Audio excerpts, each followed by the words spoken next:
CJ, has Hoyt arrived yet? Nope.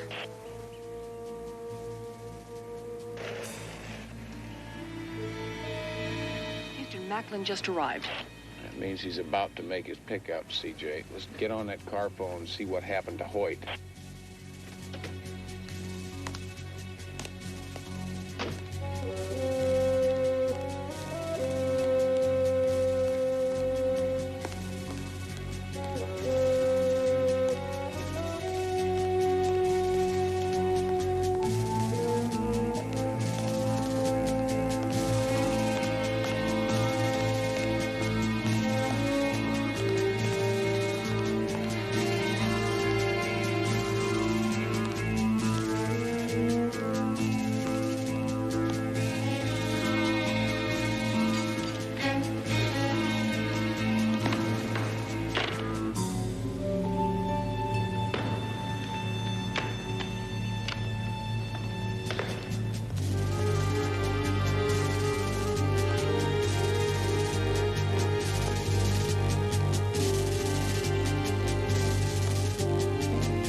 Got the money, CJ? No, Hoyt. I'll have to take him myself.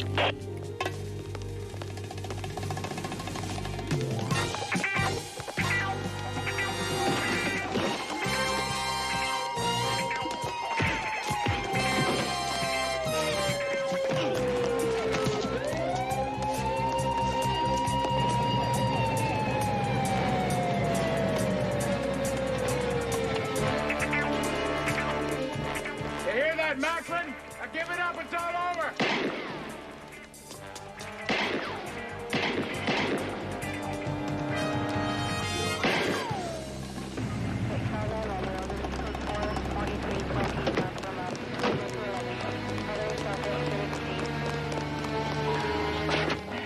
Houston.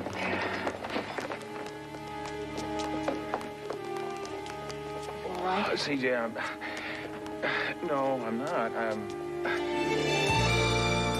That's very sure that you banged your ribs up pretty good. Now, there'll be some pain for a while, but if you give it some rest, you'll be as good as new in a couple of weeks, and everything will be fine. Thank you. Oh, there's some forms you'll have to fill out. Nurse Brown, would you assist Mr. Houston? Of course. Hi. Hi.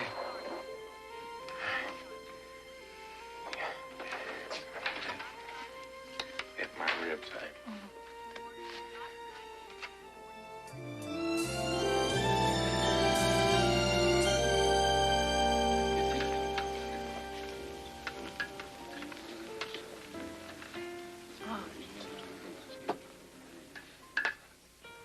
Thank you. I've never had dinner with a patient before. I don't like to mix business and pleasure. Well, you remember I was discharged from the hospital. I think your streak is intact. You know, my father was a policeman. Maybe that's why I like you. Well, I'm not really a cop. I'm a private detective. It's close enough. You know, it really has been a most enjoyable evening. Yes, it has. It doesn't have to end.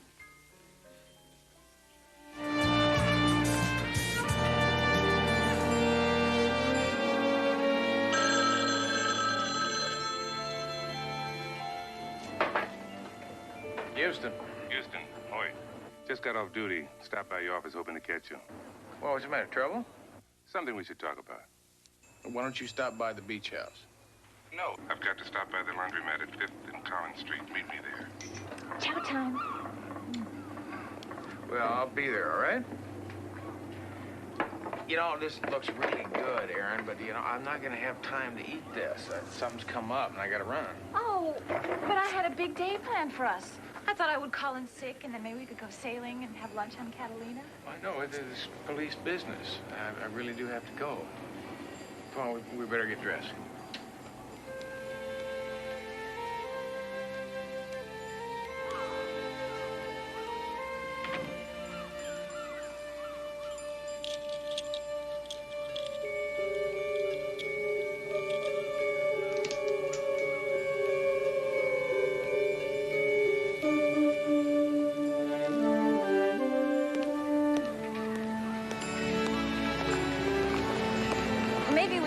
have lunch later.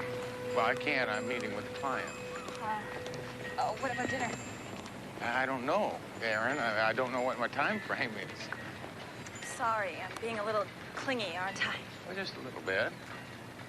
It is flattering.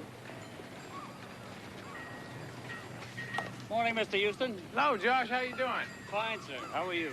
Well, good. Thank you. It's my pleasure, Mr. Houston. I always like to hold the door for a pretty lady. Thank you. You're very sweet. Thank you. Have a nice day.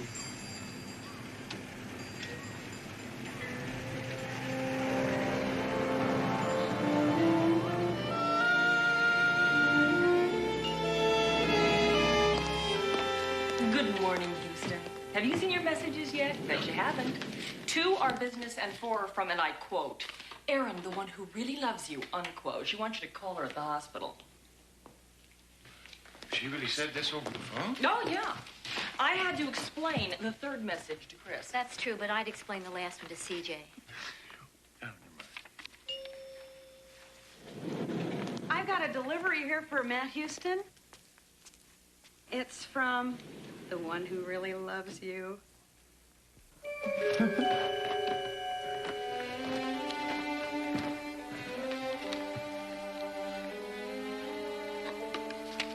you. You're very welcome.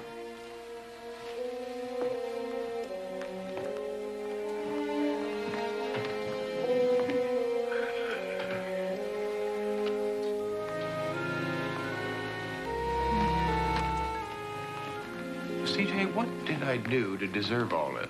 Well, that was mentioned in her 3rd message. Something about your technique. Oh, Oh, come on. You love being smothered with all this attention. CJ, it's not being smothered. It's being buried. I mean, you know what I mean. Did you ever wake up next to someone in the morning and realize they were a totally different person than they were the night before? No. Line 3, Houston, it's you-know-who, and she sounds upset. Thank you. Hello. Oh, Houston. Oh, thank God I found you. Aaron, what's the matter? Oh, it's my apartment. It's all torn up, and this man, I saw him following me. Just settle down now. Relax. What I want you to do is lock yourself in. Don't open the door to anybody but me. I'll be there as soon as I can. What's happening? CJ, Macklin's muscle must have followed me to Erin's place when I dropped her off this morning. Who? Well, I'll tell you about it later. This is her address. Call Hoyt. Tell him to meet me there.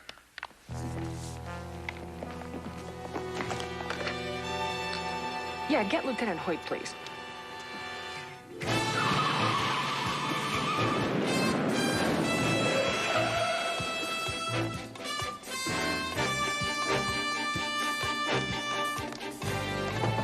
Aaron? Oh, Houston, you don't know how glad I am to see you. It was like this when I got home from lunch. And that man I told you about, he's been out there since I came home. Must be one of Macklin's goons. Well, you just stay put and keep your doors locked, right?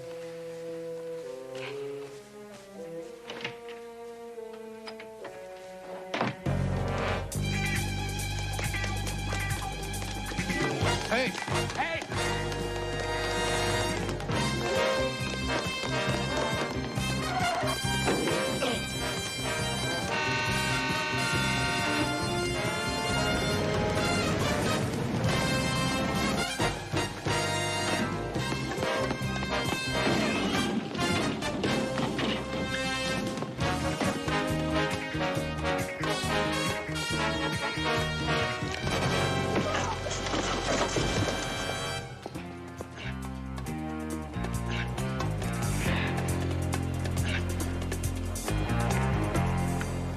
You all right?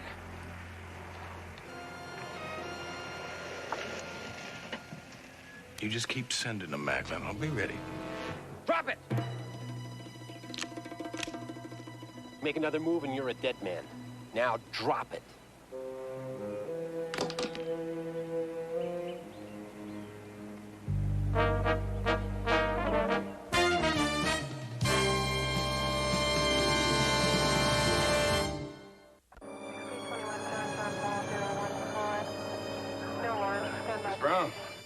We'll be in touch. Mr. Houston, I'm sorry about the mix-up. We saw you with that gun and... Well, don't worry about it. I'm just glad you didn't pull the trigger. Let me talk to you for a minute. Sure. You think Macklin's men had anything to do with it? I wouldn't rule it out. Why go after her? Anyway, you make sure that you change the locks on the door. And if Frank guys come up with anything, I'll be in touch with you. Thank you. You take care, okay? Thank you.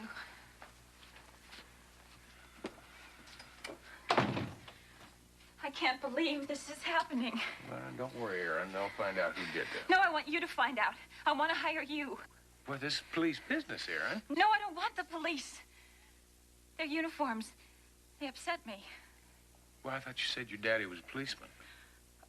Yes, he was. He was killed in the line of duty in New York several years ago. Well, I'm sorry, I didn't know that. I'll look into it. I'll see what I can do, all right?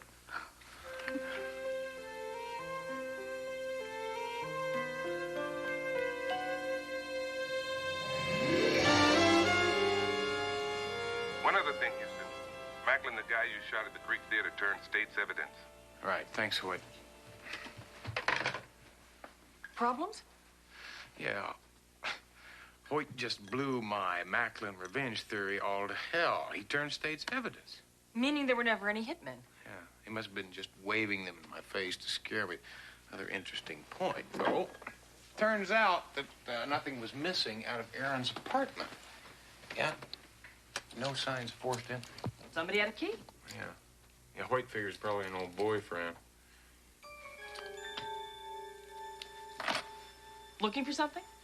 Well, my beach house key. Houston, you are always losing that key. It's the third time this month. Second time. Here it is. Where you found it? It's your backup. I think you've lost your spare. Yeah. Okay, what now? Well, I'm gonna go to hospital and see if I can come up with some answers. Okay.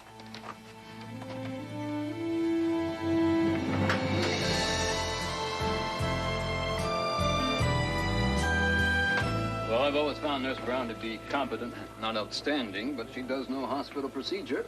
Yeah, well, can you think of any reason why someone might have a grudge against her? Grudge? No, not really. Of course, she's only been with us a short time, so I really haven't had much of a chance to get to know her. Any idea where she worked before she came here? Well, I should be able to tell you, but the darndest thing, her file seems to be missing. Look, the central computer will tell us.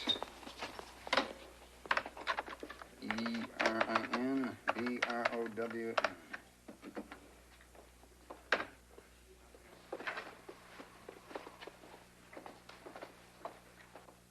That's very strange. Her file seems to be missing everywhere. Look, I'll talk to personnel and see if I can track it down for you.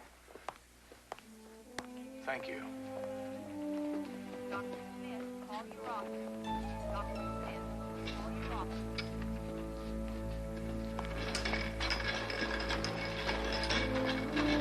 Houston! What a pleasant surprise. Yeah, listen, Aaron, you mind if I talk to you alone for a minute? You could talk to me alone for as long as you like.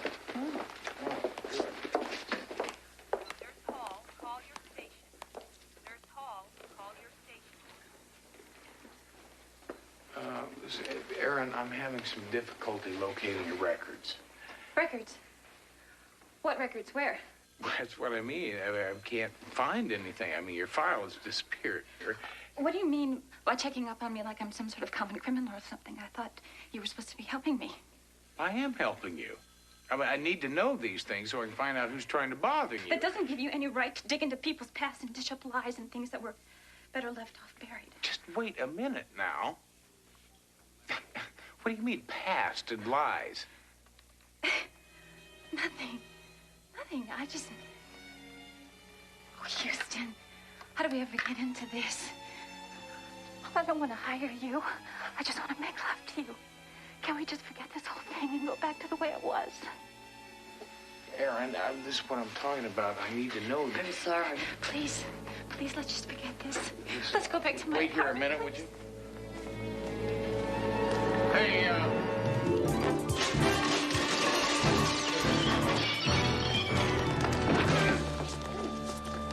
on, get up. Get up. I'm tired of playing games with you. Please don't hurt me. Look, I never thought it'd end up like this.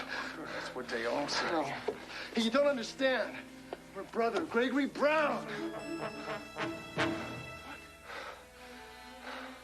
was just a little game. I was doing her a favor. Go on. She wanted me to pretend I was after her so you'd protect her. So you'd stay close to her.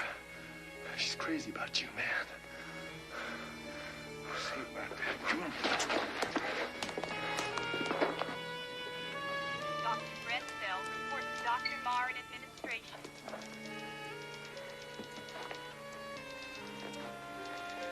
Is this your brother? Bartlett, call physical therapy on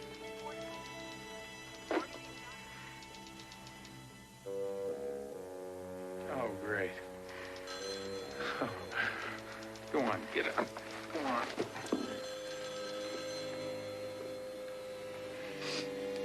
I know what you're thinking. I only did it because I was afraid of losing you. Do you realize he knocked the kid off his bicycle and broke his arm? Worse than that, 2 cops with very shaky hands arrested me. They could have blown my head off. Don't be mad. We love each other. We love each other.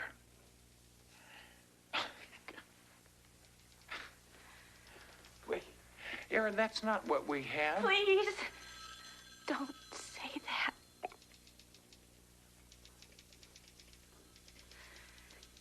Can't we talk about this later?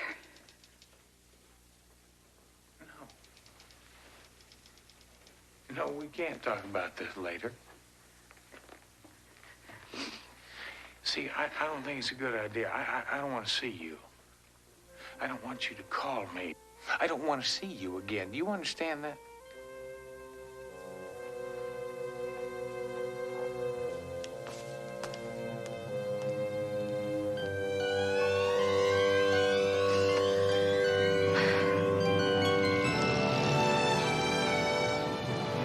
Still takes a man's hand and the caring. Yes, Missy, I promise you, my keys will work, you betcha. Original here, and the duplicate to your apartments. Thank you. Actually, it's to my boyfriend's beach house. Sure appreciate it. Bye. Thank you.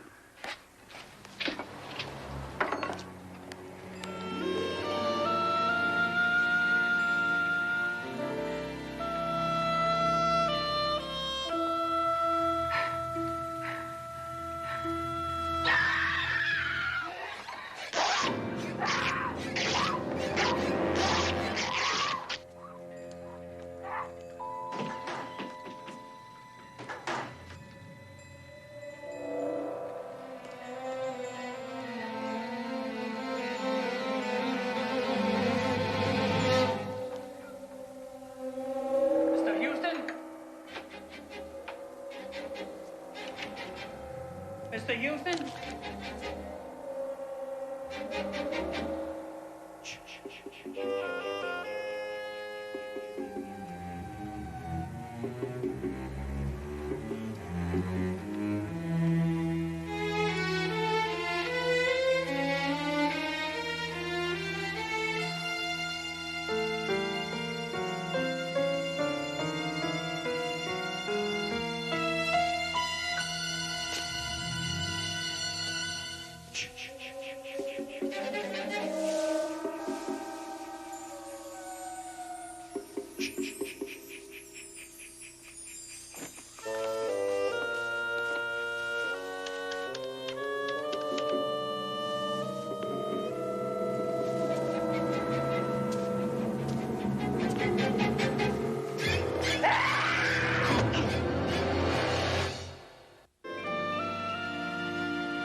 Houston, I'll get back to you.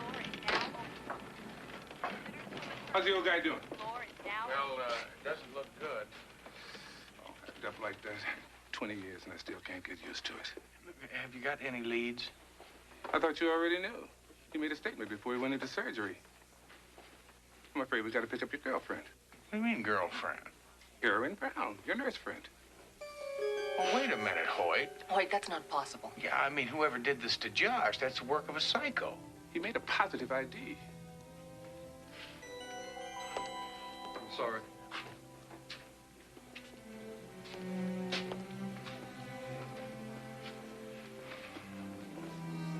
Listen, we've got to find her. Already posted to APB. She's got to be a very sick woman. C.J., look, I want you to check all the mental institutions, see if they've ever treated her. In the meantime, I want to talk to your friend, Dr. Osgood, departmental shrink? Yeah, that's the one. How soon can I see him? Roundabout lines. Take that long to round him up. Okay, see you later.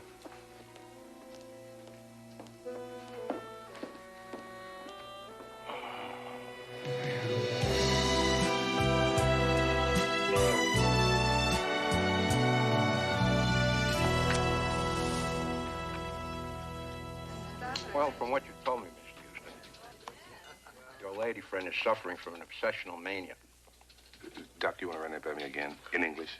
Well, she's built up an imaginary relationship with Mr. Houston. One that she uses to escape her loneliness. Well, I don't know, Doc. I mean, the way she attacked Josh. I mean, when I first met her, she seemed so... Normal. Yeah, normal. Well, it's not as extraordinary as you might think. She's a classic schizophrenic with homicidal tendencies. You know, I'd love to observe her if you ever get to pick her up. Might make an interesting chapter for a book I'm working on. We hope to oblige.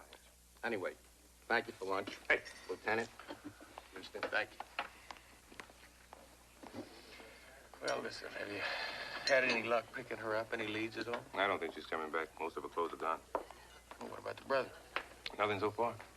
Oh, that's great. We can't find him. We got no records on her. I mean, who the hell is this Aaron Brown? Houston, for you. Thank you, Heidi. Yeah. Right, C.J., listen, we'll be right there. I think you better come with me. C.J. got something on Aaron Brown? More or less, yeah.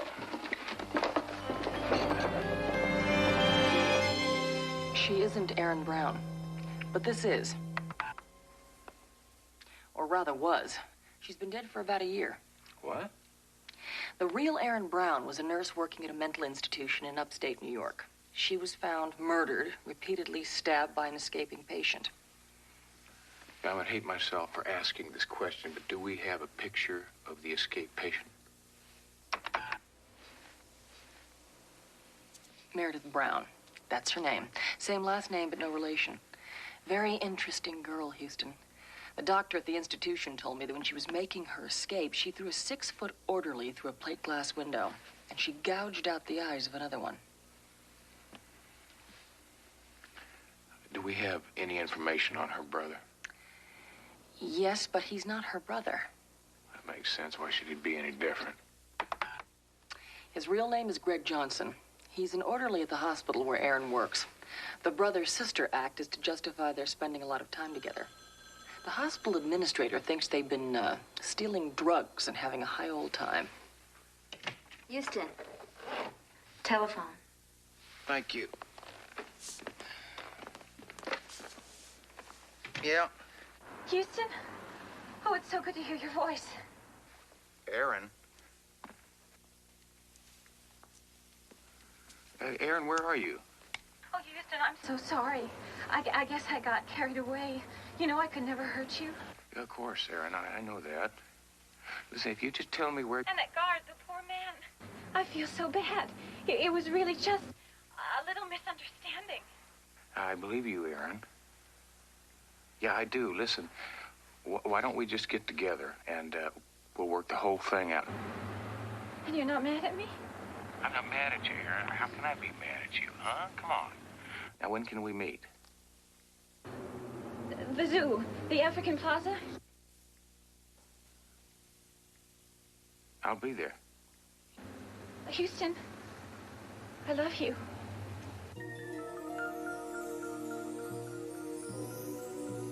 I love you too, Aaron.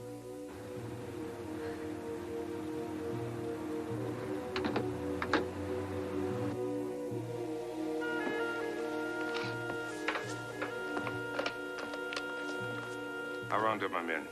Gotta go alone, Hoyt. Houston, this is police business. She's wanted for murder. She's a very sick lady, Hoyt. She hates uniforms. If she sees one, she's gonna run. I'll use plainclothesmen. And we better keep them out of sight, because if we lose her this time, we may not get a second chance.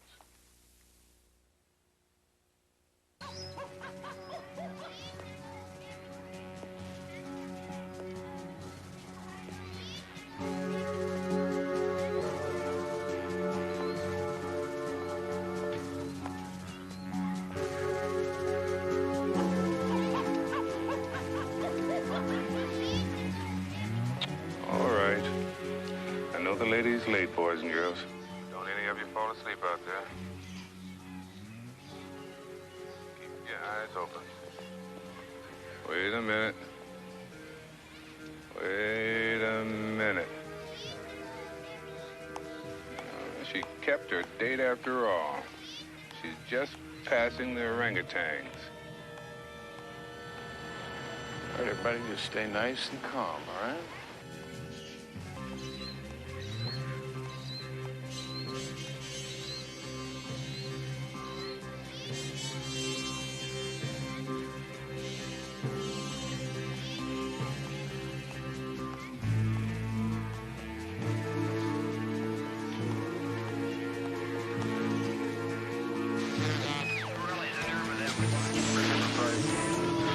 Stay close now. I'm gonna get her all the way into Houston. Stopped. What happened? Houston, what's going on? Something's wrong. She's just staring at the kid with a radio. Nobody panic. Come on, Aaron, baby. Just keep on walking.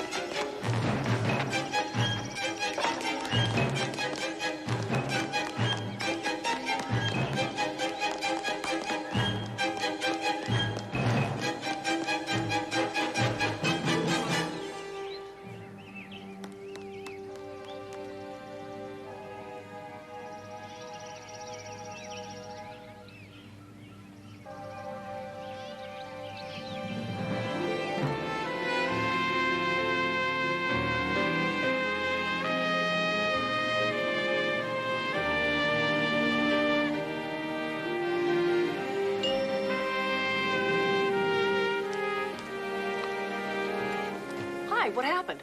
You blew it, CJ. Some kid picked up our stakeout chatter on his radio. She heard it, she spooked, and she ran. We couldn't get close to her. Oh, great. Hey, listen, did you come up with anything?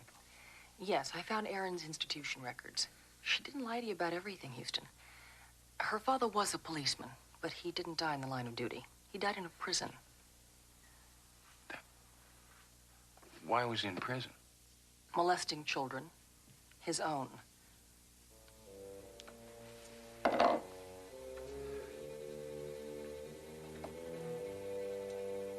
Look, why don't you just go on home and get a good night's sleep, all right? What are you gonna do? I'll stick around here. Maybe she'll try and contact me again.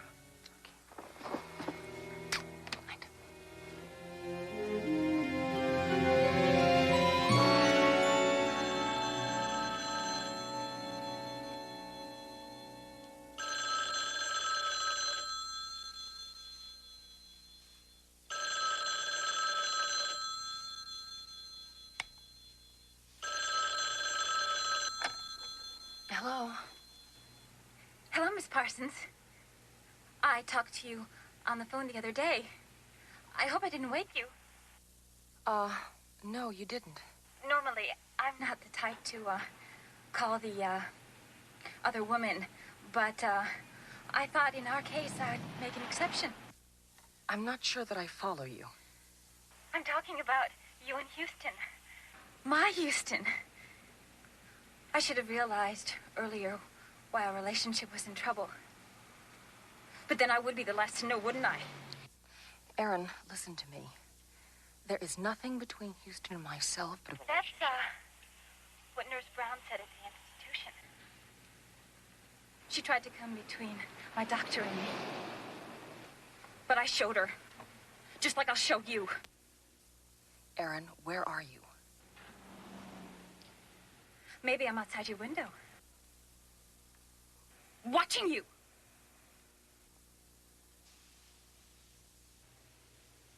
I begged him not to leave. What we had was beautiful. But then you came between us. Aaron. Don't you dare interrupt me. You'll pay for this. You both will. If I can't have him, no one will. Aaron. Aaron. Aaron.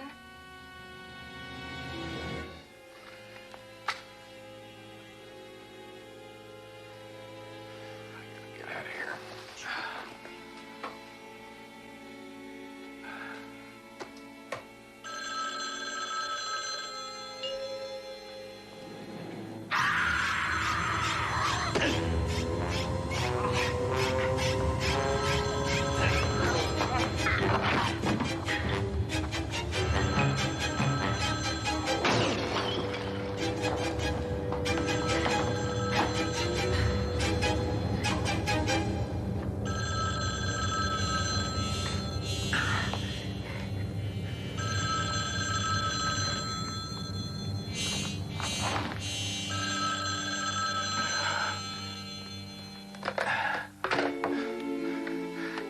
Yeah. Houston, are you all right? Yeah, I guess so, CJ. Listen, I have just had the most terrifying phone call from Erin. She threatened to kill me, and she said that if she couldn't have you, nobody could. Yeah, I got the same message.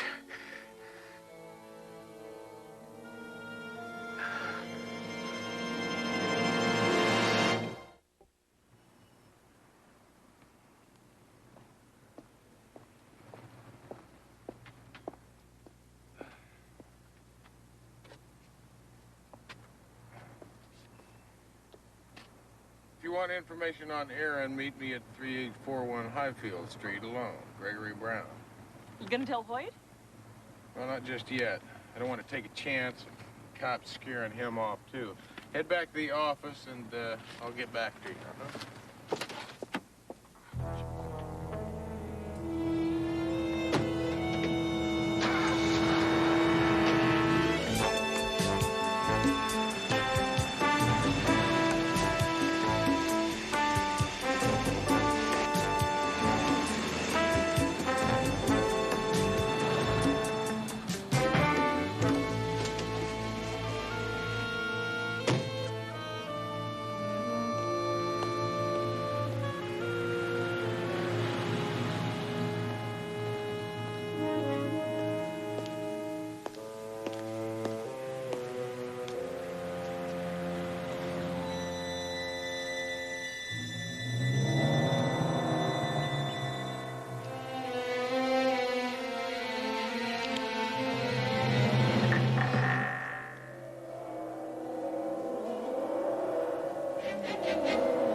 Easy.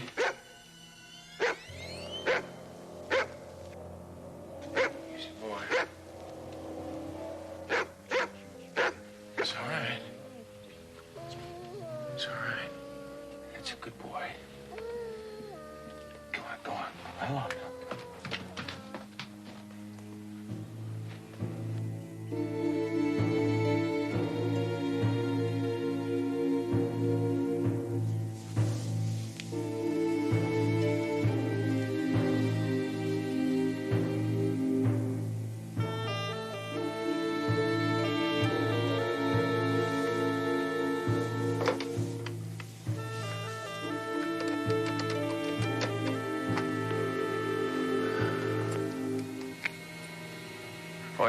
Houston. You call off the search party for Greg Brown. He's dead. Yeah, I found him at 3841 Highfield. Listen, I'll wait for you here, huh?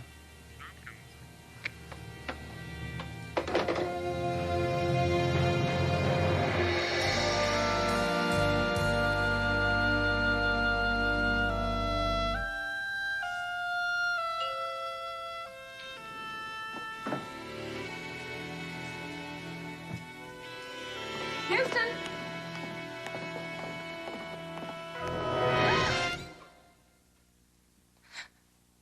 Good morning.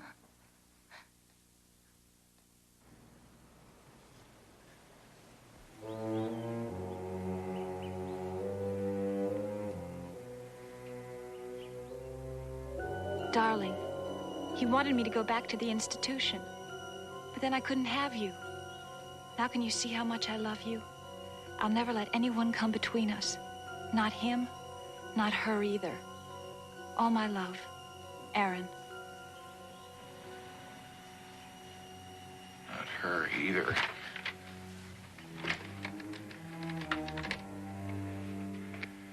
CJ. She's here, Houston. We're both here. We're waiting for you. Just listen to me for a minute, Aaron, please. No. You listen to me. If you want to see her again, I suggest you come alone. You know how I feel about uniforms. Aaron, just let me talk to you, all right? Aaron. Aaron.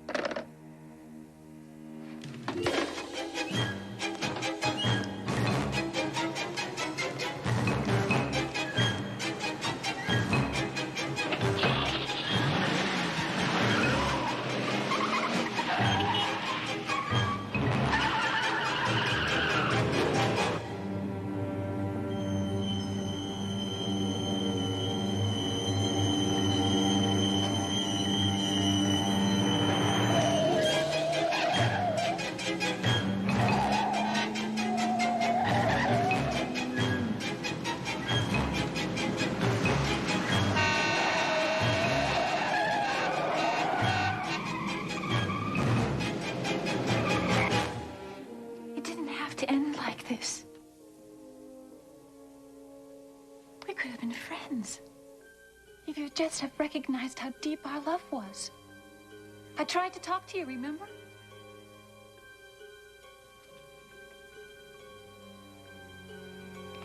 You're going to kill me, aren't you?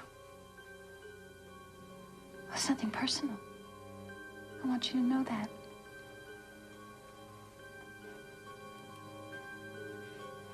It's just... he has to see how much I love him. And how I do anything for him.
Aaron, don't!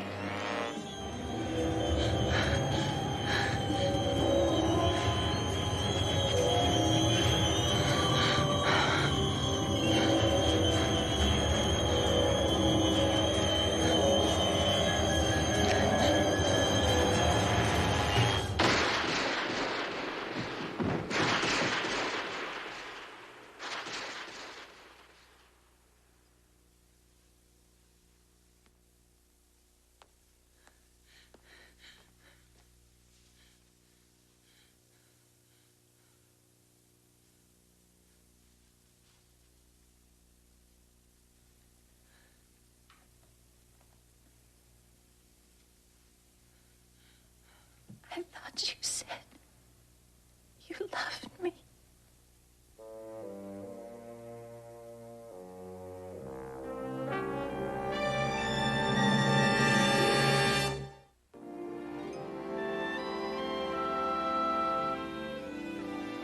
There's really nothing more anyone can do. She slipped into this catatonia shortly after she was brought in. It's not that uncommon of an occurrence, especially after the kinds of emotional trauma she's gone through. You think she'll ever get over this?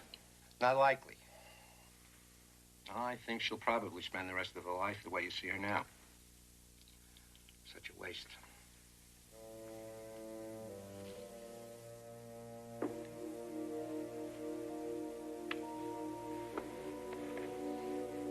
Yes, it is.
That's real nice, Miss Bailey, but I tell you what, see, you're not really following through with your backhand. Which is precisely why I hired the best instructor on staff here, Mr. Garrett.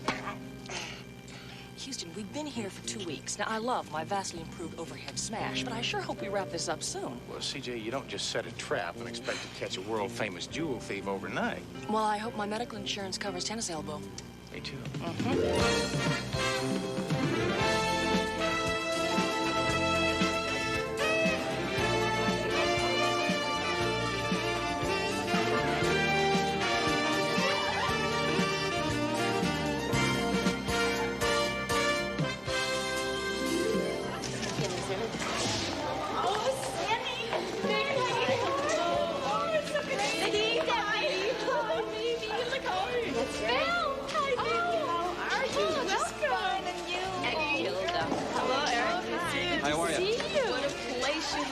Thank you. We're very proud of it. Southern California Club #1, home base for our expanding hotel operations and the magazine. Club #2 is under construction as we speak on Maui, and with any luck, it'll be ready for next year's contest. Maui. I don't know about you girls, but I'm definitely entering next year's contest, too. So am I.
CJ. Get a hold of hotel security and tell them our man has taken the bait.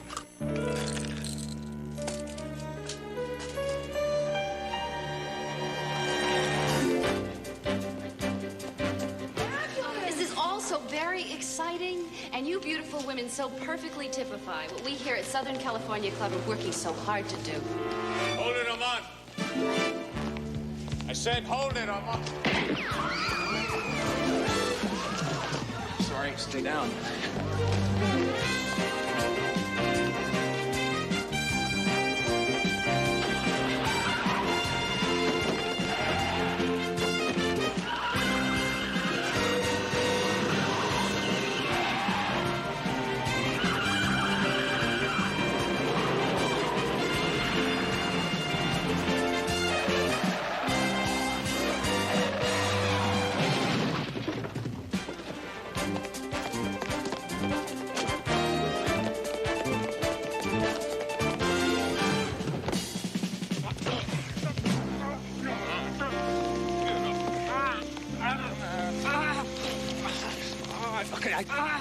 Chief Powers, meet Henry Almond, world-famous jeweler thief. Presenting the Chapman collection. By the way, Lieutenant Hoyt of the city police are on their way here now. Good. Take him to the office and hold him until the police get here. Nice job, Houston. But I still say Nikki is wasting her money having you here. I could have caught Amont if I'd had the chance. Oh, there's no doubt about it. Tell me something. How did you know Amont would strike today? Oh, it's very simple. CJ's going on vacation. Right. A vacation to Acapulco. If Amon had stolen those jewels, it would have blown my airline reservation. That's very disappointing. Very. Yeah, that's why we had to figure out a way to speed him up. You see, Mrs. Chapman was scheduled to stay in town with her jewelry collection for one more month. Now, Henry Almont knew that, so he was biding his time. But last night at a dinner party, Mrs. Chapman decided to return to New York with her gem collection tonight. It's exactly what I told her to say, and that would force Amon to make his move today. Game, set, and match to Mr. Houston. Adios, senorita. Ah, gracias, senor. See you in 2 weeks.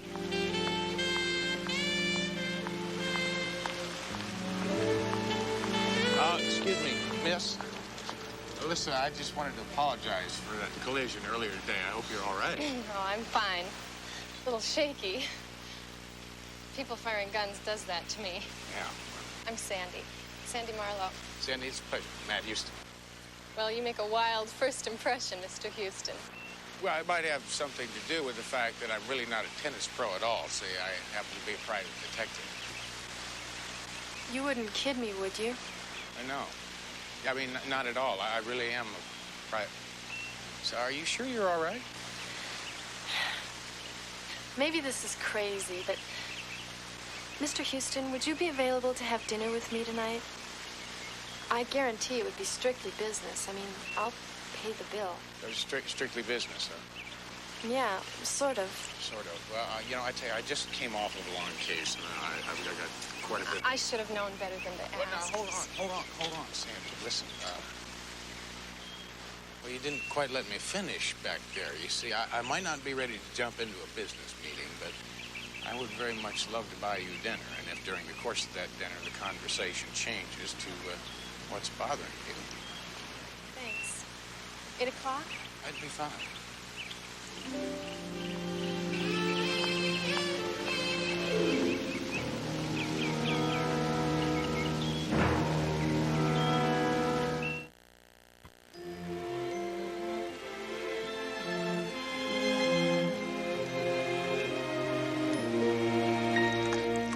Thank you. Now, you were talking about the girl in New York. Janice. She's the one that first started talking about this maniac thing. Now, Janice, was she also a centerfold?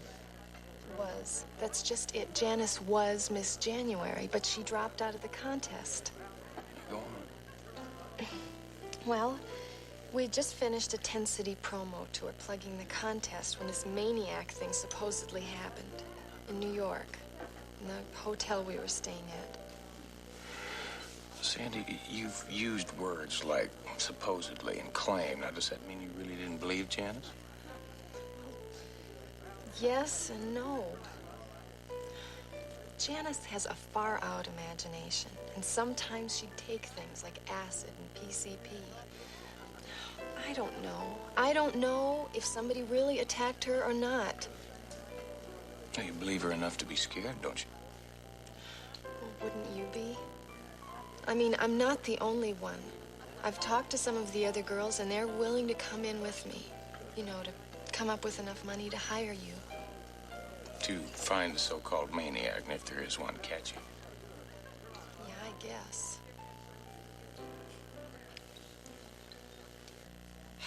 And for my money, you can start with that creep over there.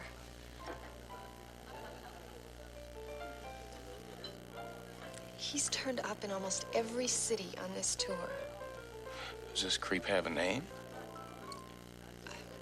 Dumbreel, I think. He claims to be a reporter. Excuse me. Mr. Dumbrell? Wait, no. Mr. Dumbrell.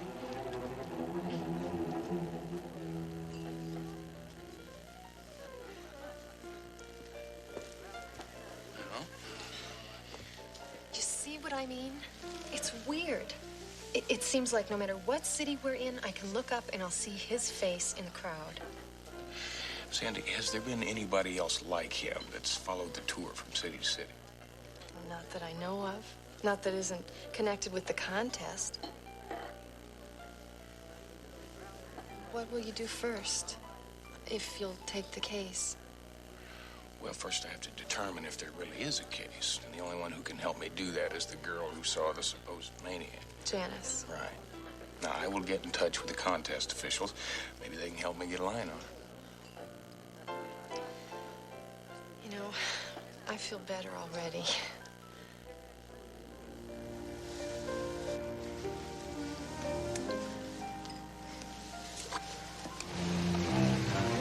CJ, thanks for coming back. I'm sorry about your Acapulco vacation. Could you hang on for a second? Well, when I heard my name being paged at LAX, I had a feeling Montezuma would have to wait to take his revenge. Now, what's this I hear about a missing centerfold? Well, maybe nothing, CJ. It just seems like she disappeared from New York, and I'm having a hard time tracking her down. She shouldn't be that hard to find. What can I do for you? I'd like you to go back to the office and do some homework. Okay? Put together a list for me of everybody that was connected to the New York contest prior to their arrival here yesterday. They all stayed at the same hotel in Barrington. You got it. Where will you be? I will be here. I'll have a little chat with the management, see if we can come up with a similar list. Thank you.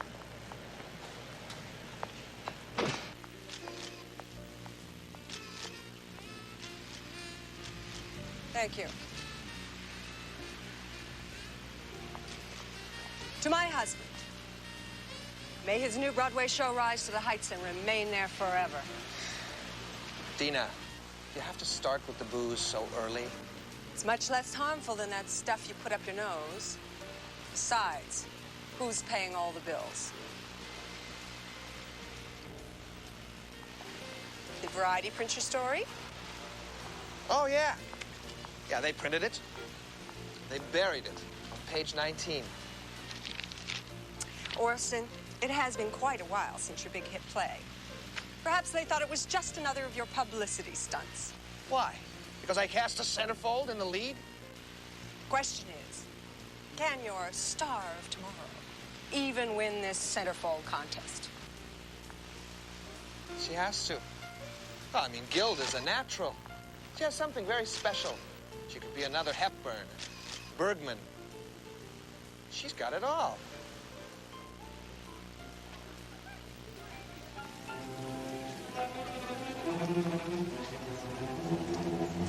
Hi, here's Sandy Marlin. I'm Lenny Dumbrell. Look, I know who you are. Just stay away from me, huh? You can't talk to a member of the press that way. Press? You're a weirdo who hangs out at beauty contests. I'm a freelance photojournalist. Who's never had one story published. Now leave me alone or I'm gonna call security. Yeah, it won't be necessary. I believe the lady asked you to leave.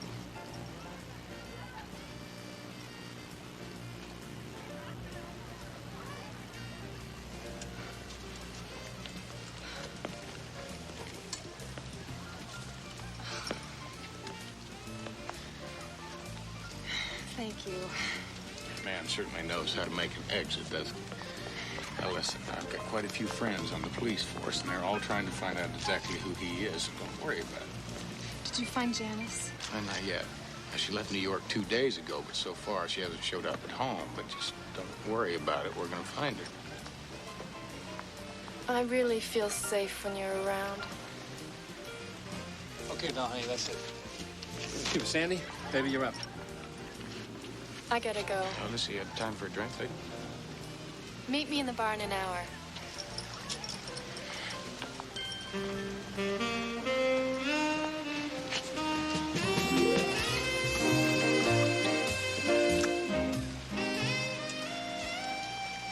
Make that a half hour.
Sandy?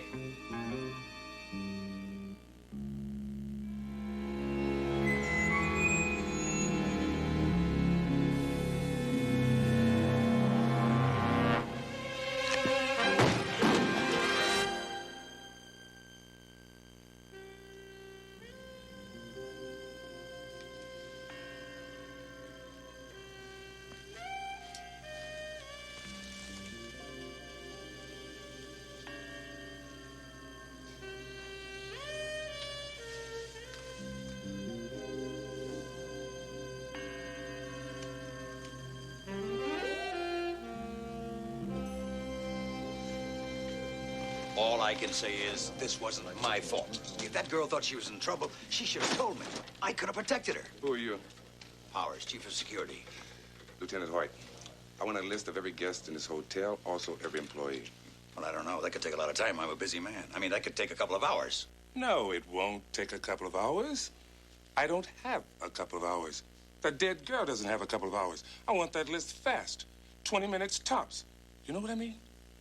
Yes, sir. What a stinking world. Butchery, lipstick, graffiti. What the hell are you doing here, Houston? I was trying to be on hand when they're stuffing one of my clients in a body bag. That dead girl was one of your clients? You see, she hired me to find out if there was a maniac stalking her.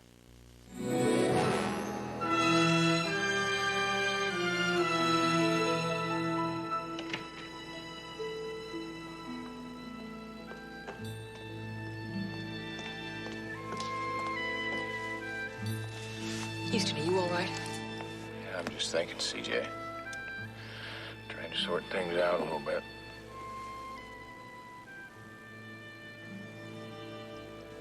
It wasn't your fault. You trusted me, CJ. And you did everything you could. Did I? She was scared, now she's dead. Houston, her best friend is here, the girl you wanted to talk to. She's waiting for you in the office. I'll be in a minute.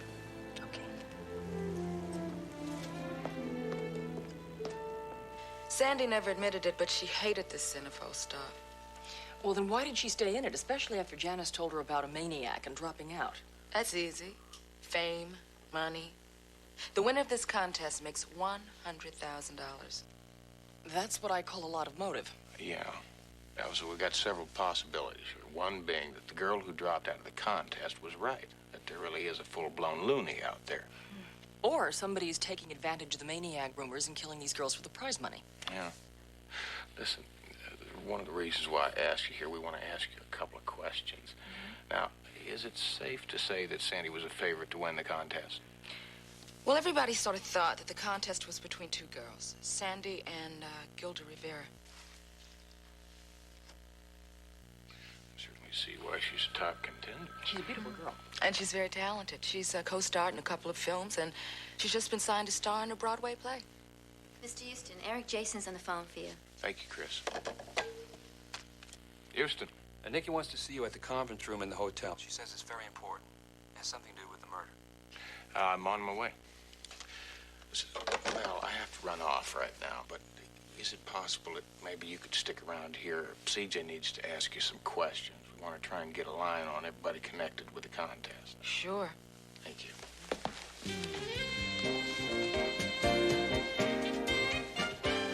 You know, Houston, you and I are an awful lot alike. Shakers and movers. Pulled ourselves up by the proverbial bootstraps. Became conglomerates. There's one thing I don't understand, though. Why did you give up your empire to become a detective? Well, I guess my priorities changed. I suddenly realized making money was not the end all. I'm beginning to wonder if it isn't time for my priorities to change. This centerfold contest, the international telecast, my fast budding chain of hotels, they all seem so terribly important to me. Before I got this telex, it's addressed to you. Apparently you've been making inquiries, but my hotel manager thought I should see it first. It concerns Janice Fields, the centerfold who claimed that a maniac was out to kill all 12 of the girls and withdrew from the contest. She's dead. She never even made it out of New York. A janitor found her body in the hotel basement. She'd been dead for 2 days. She was stabbed to death. With a knife, the same way Sandy was.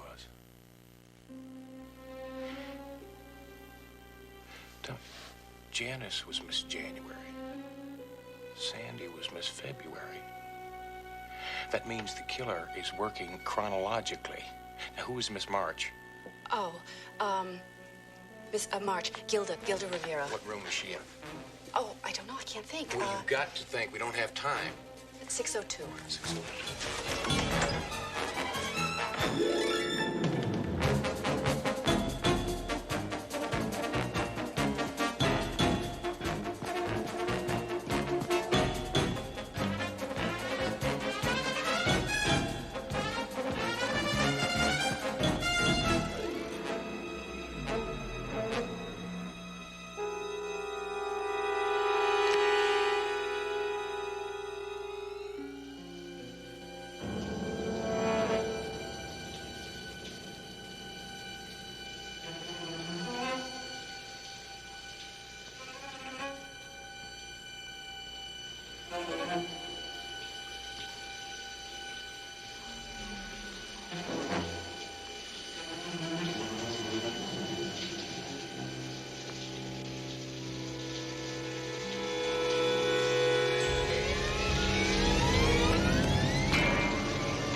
Andy, Janice, and now Gilda, all stabbed to death. Janice was right. She said he threatened to kill all 12 of us. Well, the score's 3 down and 9 to go. Debbie, for God's sakes, will you shut up? I don't want to shut up. I want out of this contest now and alive. And you'll all go with me unless you want to stay here and die. I'm with Debbie. This has gone Ladies, far. please, just listen to me for a minute. Now, the worst thing in the world you can all do right now is panic. Now, even more dangerous is this notion of you all packing up, pulling up stakes, and heading home unprotected. What makes you think so? The late Janice Fields makes me know so. You see, she dropped out of the contest, and she headed for home, but it didn't take her off the killer's hit list. Now, you do have a point there.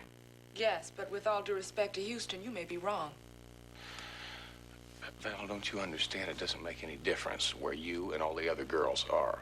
You're all centerfolds. You all did appear in Nikki's Southern California Club magazine. So what you're telling us is that the contest itself has nothing to do with the killing his motives? I mean, that he's going to try to kill us regardless? There is a very strong possibility. But what do you recommend, Houston? I say we all stick here. Just be calm. Use the buddy system. Travel in pairs. Just don't go anywhere by yourselves. It does make sense. Lieutenant Hoyt is on the phone right now. He's going to have security men here around the clock. Oh, great. Great, but there's still no guarantee, right? Guarantees are a little hard to come by. But we have all got the best police protection. We've all got common sense. Now, if we use it, we're all going to be just fine.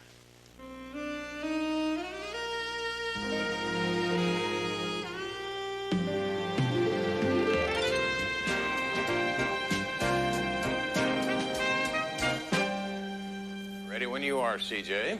Oh, I was ready about 20 minutes ago and it was still only 5 o'clock in the morning. Now, I punched in the key players who were in New York when Janice was killed. Starting with Nikki Sheffield. She began as an actress, apparently a very good one. Then she became a one-woman conglomerate when she started the Southern California Club. Not to mention her Southern California Girly magazine. She also managed to get herself in hock to the IRS for $3 million. Now, I checked that out, and her empire is in jeopardy. But she can get out of hock if she has a blockbuster rating on the centerfold telecast. You mean pay TV? Nikki will receive a fixed sum of money for every household that tunes in, and the telecast will be worldwide. CJ, that's a pretty cold-blooded thought. I mean, to kill 3 centerfolds just to increase your audience, you know, publicity reasons, hype. Well, here's Eric Jason, photographer. It's also Nikki Sheffield's right arm. From what I have seen and heard, if Nikki ever got in trouble, he could probably... Kill for her. Right. Who's next? Orson and Dina Lowe. He's the Broadway producer, and she's the bottled and bond spouse. Now, he's the man who wanted to take Gilda Rivera, the last victim, and make her into a Broadway star. Well, CJ, it sounds to me, I mean, losing his star and all makes him more of a victim than it does suspect. Maybe. Last but not least, Lenny Dumbriel. He's the self-proclaimed freelance reporter who's actually a beauty contest groupie.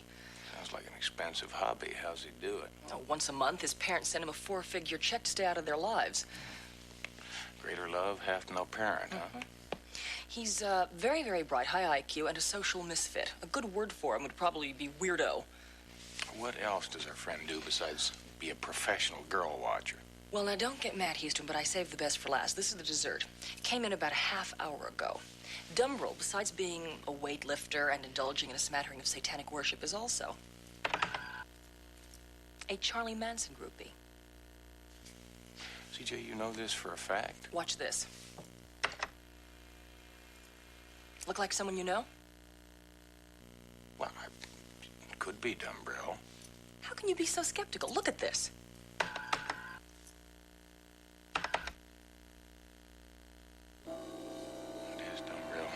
CJ, get a hold of Lieutenant Hoyt. Well, don't go so fast. That was just a teaser. Houston, be careful. He was in a mental institution.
You blew it, Houston. You really blew it. Now we gotta catch that crazy the hard way, if we can find him. Well, all we have to do is come up with some solid evidence. You have any luck? Only the murder weapon with Dumbrill's prints all over it. Showed up in New York, in the hotel where Janice Fields cashed in. Dried blood all over the weapon. A perfect match. Well, maybe I did blow it. All we have to do now is find him before he strikes victim number 4.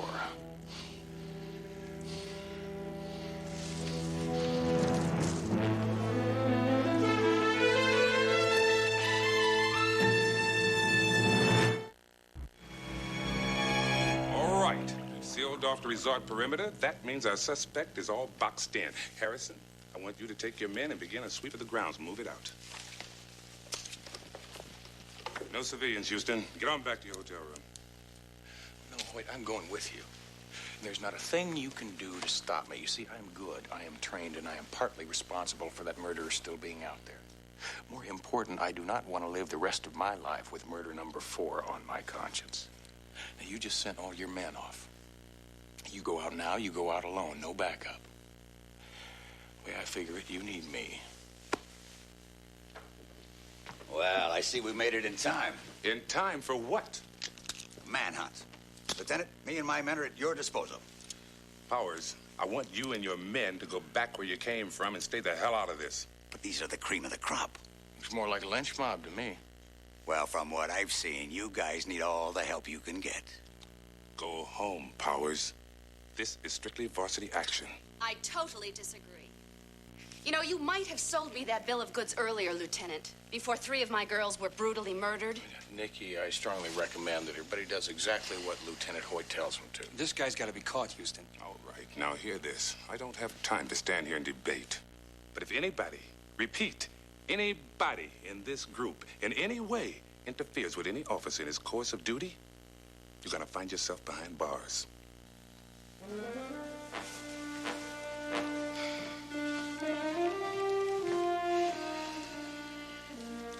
Powers, get going. Yes, ma'am. Don't you worry about a thing. Let's go.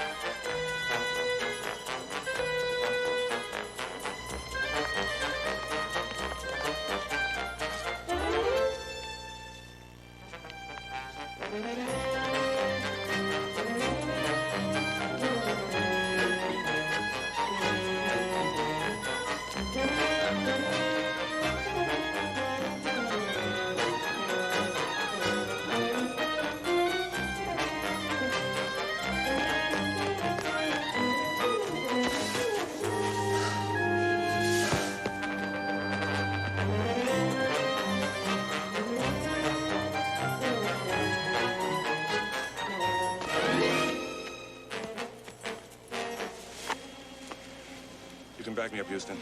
Well, I don't think we need to get that severe. Let's go.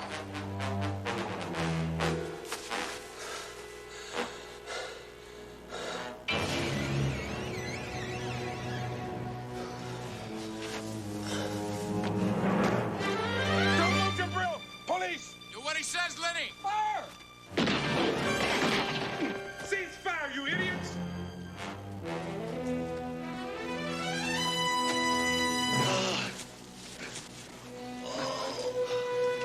I believe he's gonna make it. No thanks to this lynch mob. Get him to the hospital right away.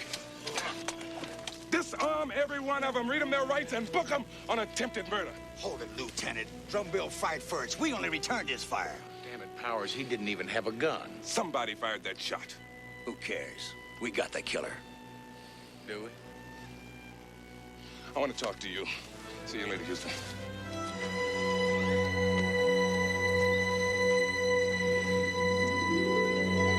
Are you positive of that? Thank you very much. CJ, I think I just figured out who killed the 3 centerfolds. Dumbrell. Newspaper's saying you're a hero, Houston. Papers were wrong, CJ, just as wrong as all the people who said Lenny Dumbrell fired the first shot when he didn't even have a gun. Well, there's a lot of undergrowth in that area. The police assume they'll find a gun eventually. Sure they will, as soon as the real killer plants one there. Houston, what are you thinking? CJ, it's just too easy, too pat. Lenny Dumbrell is the perfect fall guy. I mean, think about it. He's a loner, devil worshiper, Charles Manson groupie. He followed the centerfolds everywhere they went. So you think he was set up? I'm almost positive. I mean, think about it. It would be easy enough to lift Lenny's fingerprints off of an object and place them on that knife. Just as easy, somebody could have placed that roll of undeveloped film, the film of Sandy's body, in his camera bag. Keep going, Houston. I think you're on a roll. CJ, the phone call I just took. Now, I've been doing some checking the killer wouldn't have expected us to do. I checked into the backgrounds of the 3 dead centerfolds. And? Well, it turns out the last victim, Gilda Rivera, she had a background in half, including a very highly illegal way of making money, and it's called blackmail. It seems that she would lure Hollywood producers into compromising positions, then secretly take lurid photographs, then exchange those photographs for parts in their next movies. So she developed higher aspirations and decided to become a Broadway star. That's when she zeroed in on Lowe. She boxed him in. She threatened to ruin his marriage if he didn't star in his next production. But Lowe knew that she'd never make it to Broadway because she'd be far too dead. So Lowe killed Gilda to preserve his marriage. And his wife's $20 million. Then who killed Sandy and Janice? A man who wanted the world to believe that there was a maniac on the loose.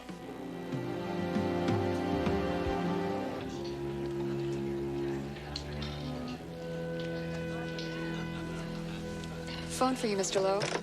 Thank you.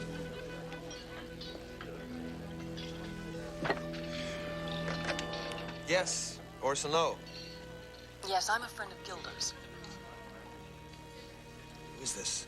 I'm the person who's in possession of the negatives featuring you and Gilda Rivera. Very interesting stuff, Mr. Lowe. I'm aware of the fact that those negatives are valuable. But because I have a little cash flow problem, I'll mark them down to $10,000 just for you. $10,000? I don't carry that kind of cash around with me. Well, that's why they invented banks, Mr. Lowe. 1 hour, all cash. Meet me at the tramway. By the way, I'm the one who won't be wearing a carnation.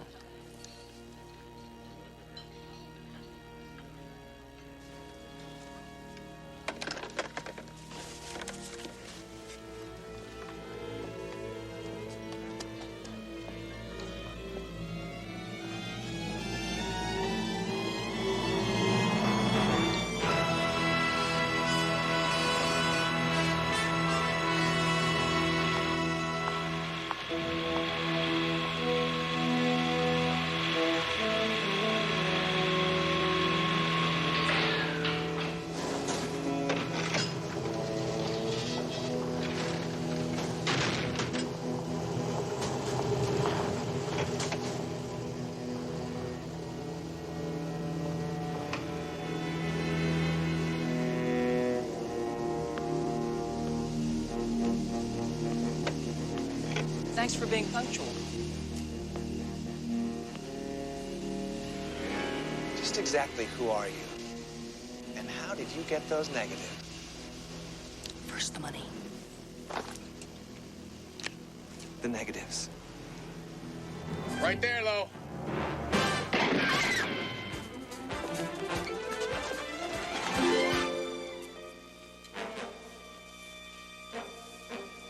Houston! How'd you know it was me? Well, I didn't really know for sure until you showed up here. Question. Why'd you kill 3 girls just to silence one blackmailer when you could have killed your wife and inherited $20 million? That has been my problem all along. I guess Dina knew if she ever put me in her will, it'd be like committing suicide. You mean to tell me you killed 3 girls just to protect your meal ticket? Yeah, I guess that was a little selfish, wasn't it? Sirens are coming here, Lo. Would you throw down your gun, or are we gonna have to play hardball? All right. I said I was selfish, not crazy.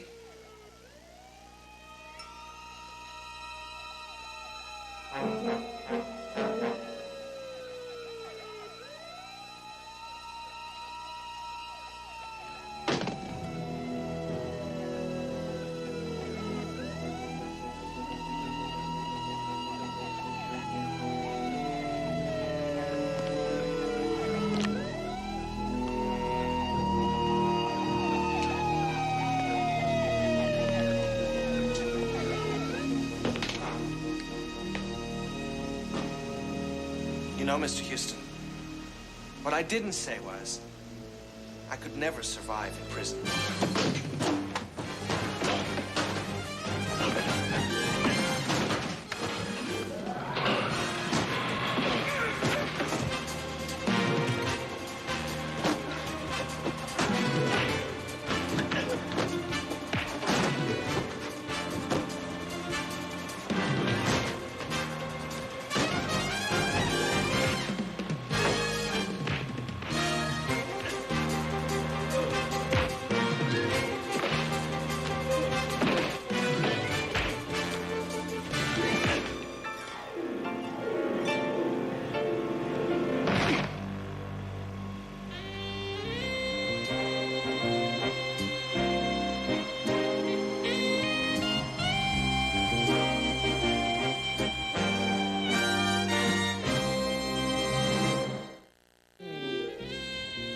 Houston, come on!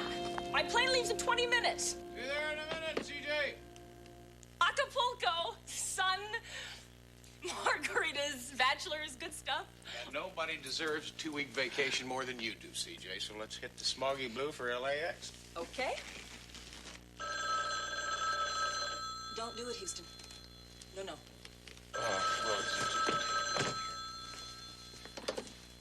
Houston.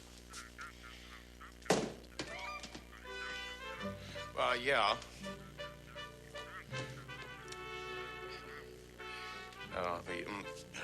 I will. CJ, that's some good news and some bad news. Don't tell me, Houston. Well, now, wait. The good news is that you still get your 2 weeks of fun in the sun. The bad news, however, is I'm not real sure when you're going to get it. See, now, we just got a nifty case. There's this business tycoon. Now, he's been arrested for killing...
Anastasia?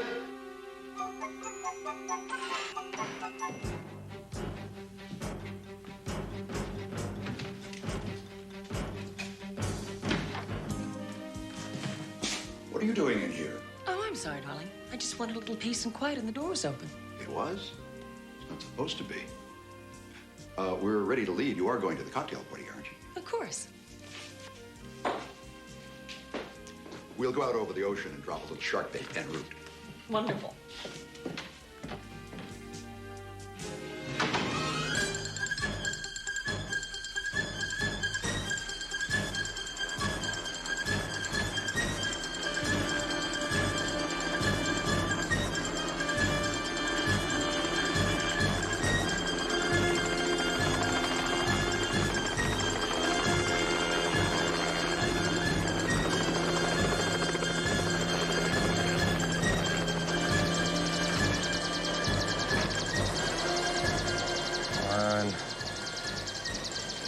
CJ, keep them coming.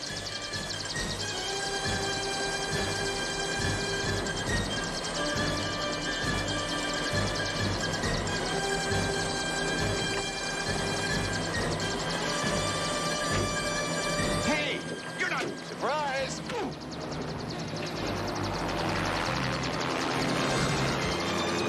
Nice work, CJ. Thank you, Boss Houston. I couldn't get the documents. There wasn't any time. We must get them. And she's right. CJ, take it back down. Take it down now? Are you crazy?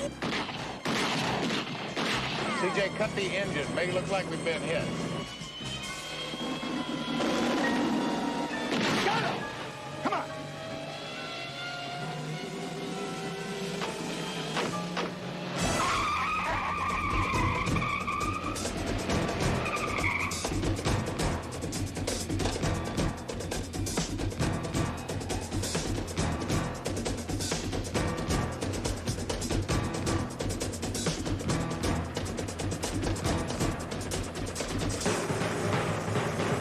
What's the combination? 7 left, 14 right, 6 left, 8 right. They're coming back.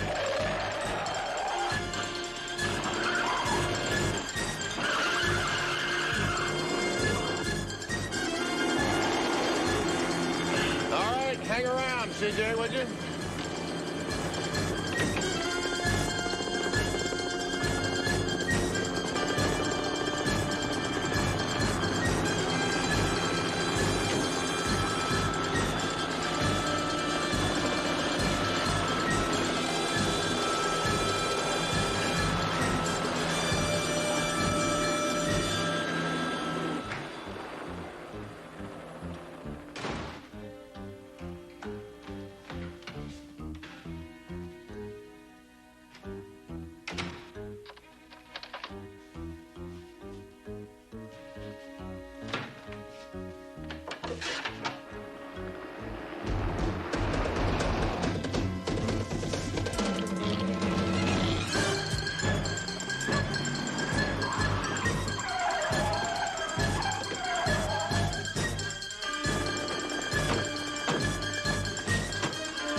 Fish cake.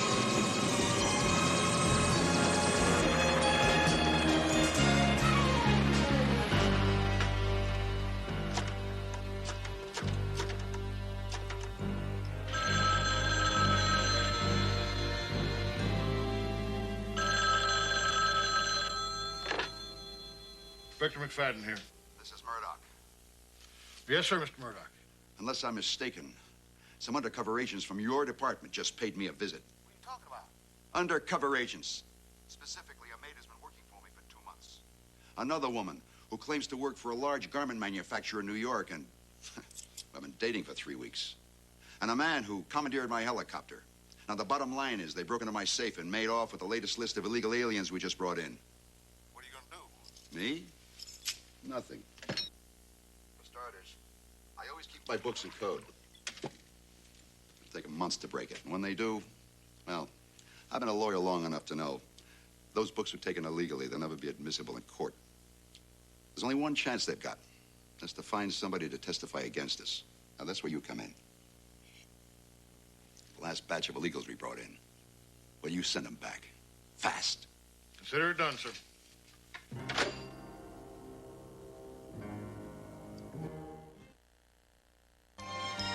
Houston, I'm gonna fire up Baby and change something comfortable first. Later on, getting comfort from CJ here.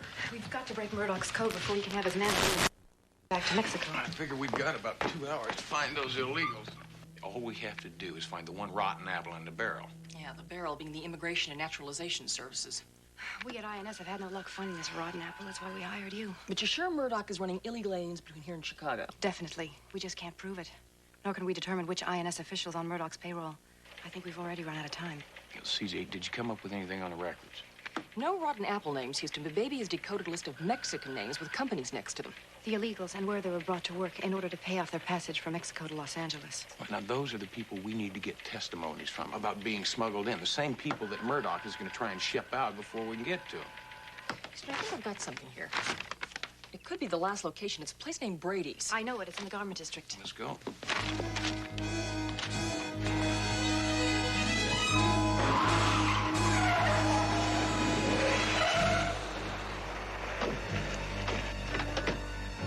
Please stay where you are. Officers will be checking identification and green cards. Por favor, no se muevan. Los diputados quieren ver su identificación y tarjetas verdes. No hay por qué apurarse, solo quédese donde están. Vincent, I think I'm going to roust him out of Brady's by myself.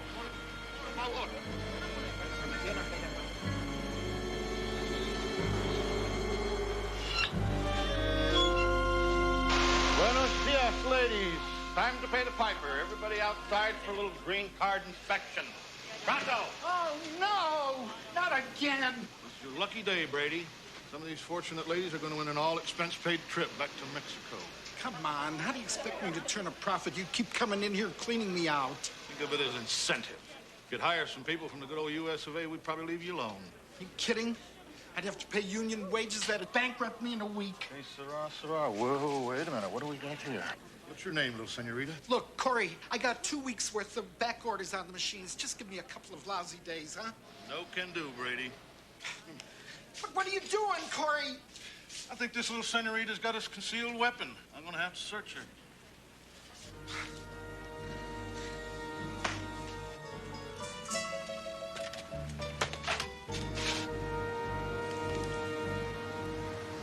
What are you staring at, boy?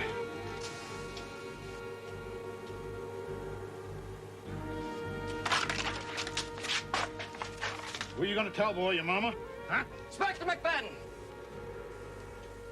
God, what did you do? She's illegal. So's this one. They tried to jump me out here. Can you believe that? Hardly more than kids. There was a third one, but he got away. He had a knife. But I got these two. Corey. That poor girl. Oh, boy, you want to keep your job? You gotta learn how to play ball with the man that signs your efficiency reports. Mainly me. Now you get her out of here. That one, too. Yes, sir.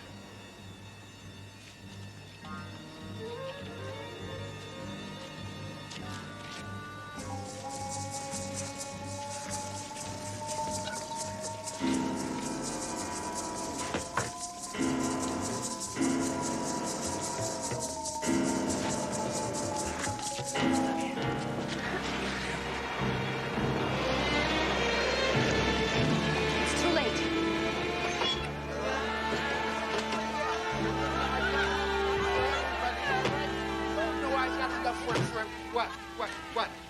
I do, huh?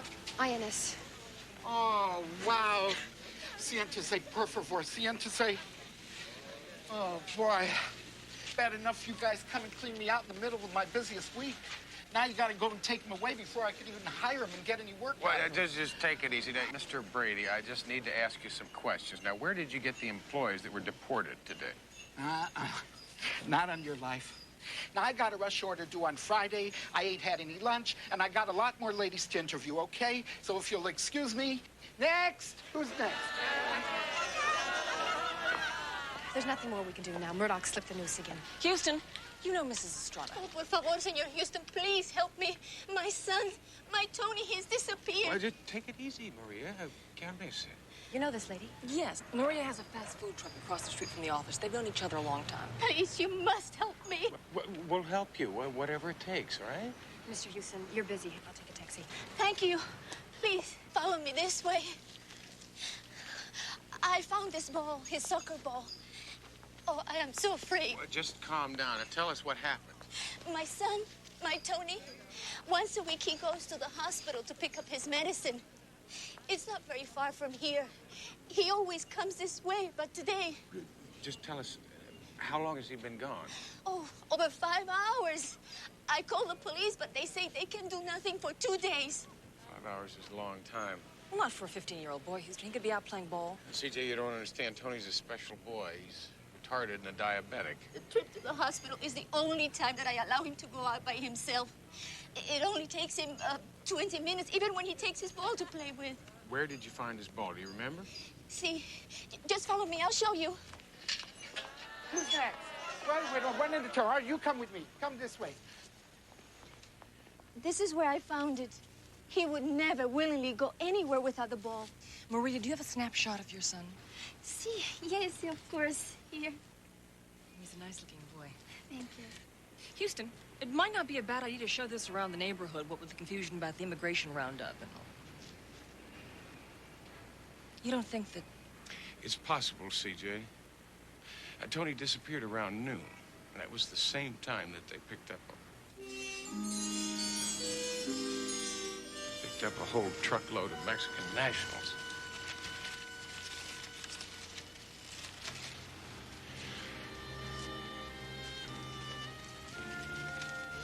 Is this what Tony went to the hospital to pick up?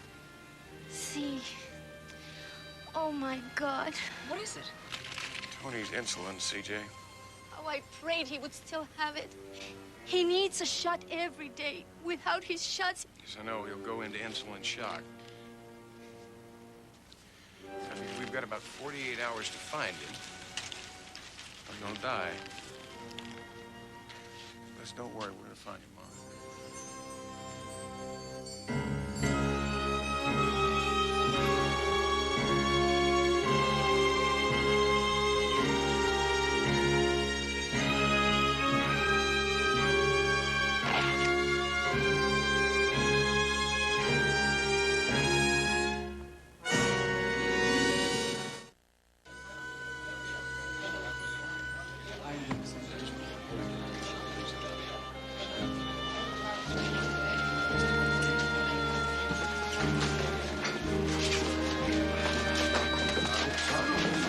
Need some help?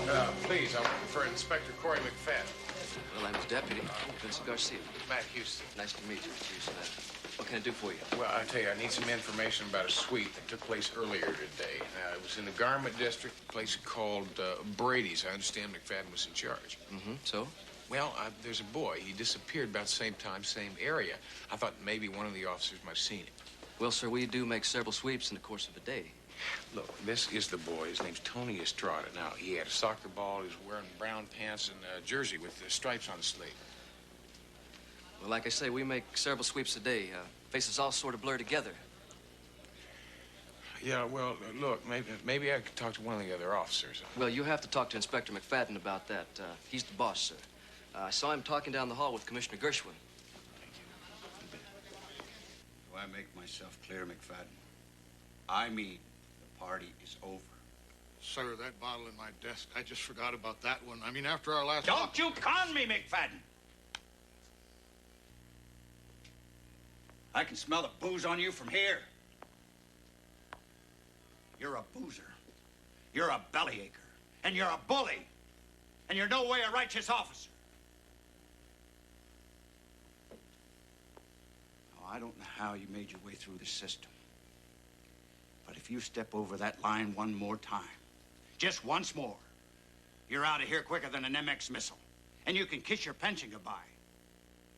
Won't happen again, sir.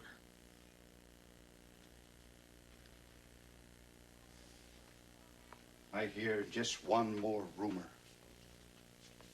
that you're out of line. And you're gone. Now, don't you have work to do, mister?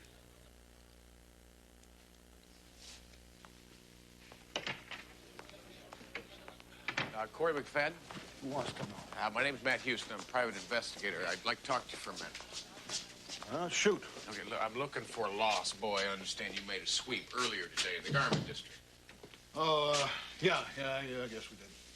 Why, you think, we picked up this boy by mistake? Well, I know it's a little far-fetched, but isn't it possible? No. You can tell me that there's no chance... What kind of brainless idiot you take us for down here, huh?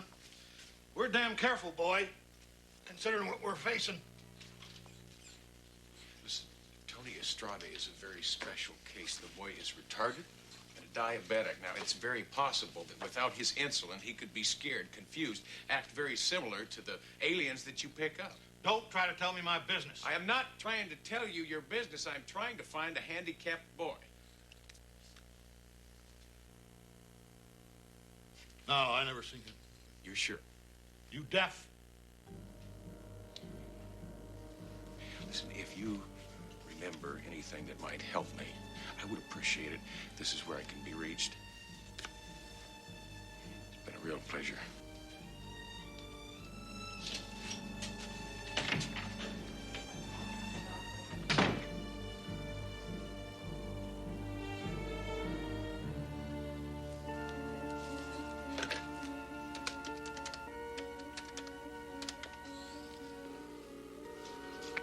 This is Inspector Corey McFadden in L.A. I need to know what happened to that herd of aliens that we hauled out of the garment district noon today. Now? Yes, right now. They'll be shipped out on a bus tonight at 10 o'clock. Next.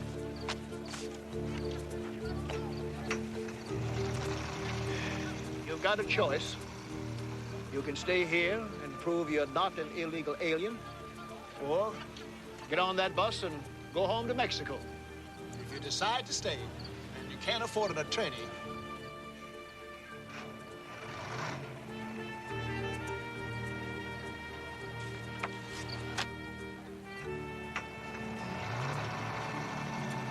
son,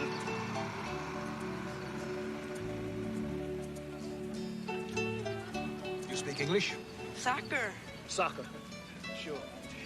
You play soccer back home? You'll take the bus.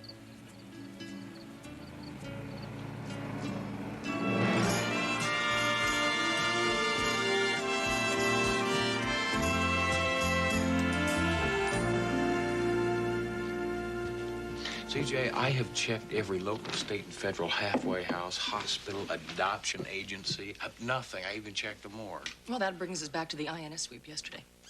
Yeah, just the fact that Tony's running out of time.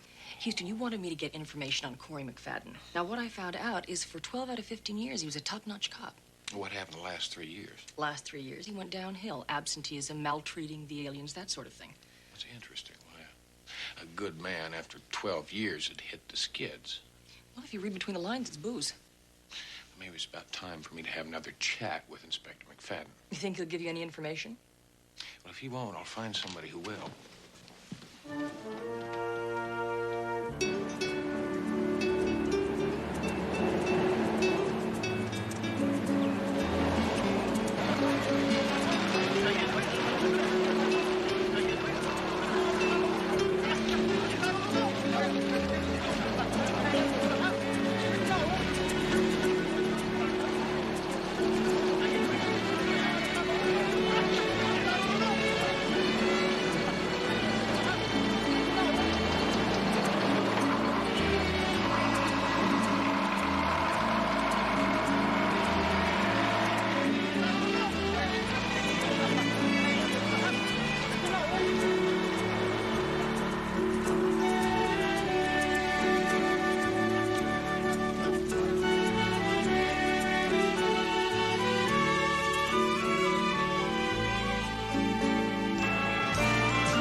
Private Detective Houston was back in asking questions.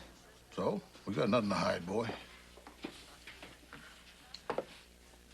No. She's dead, Corey. The girl you... In the alley yesterday, I just got a phone call. You killed her.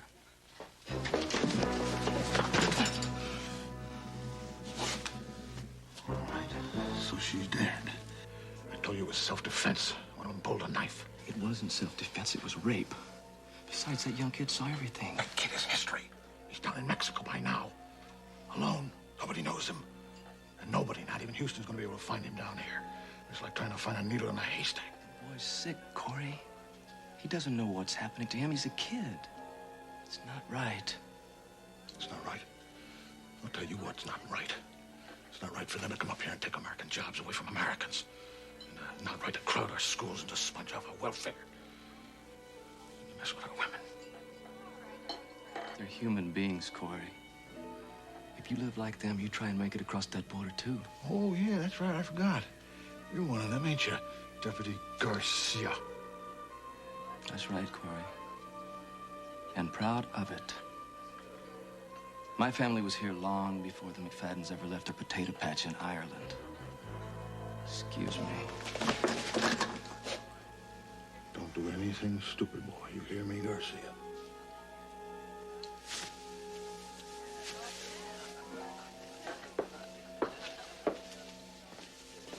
Excuse me, senor. You got problems, amigo?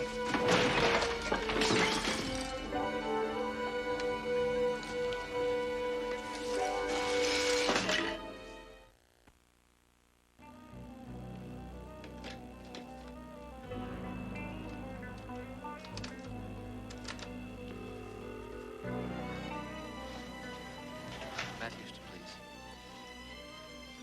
Mr. Houston, this is Deputy Garcia, INS. I've been thinking and... Well, I've got something you'd like to see. I'm on my way. No, not now. My office tonight, 11 o'clock. Okay.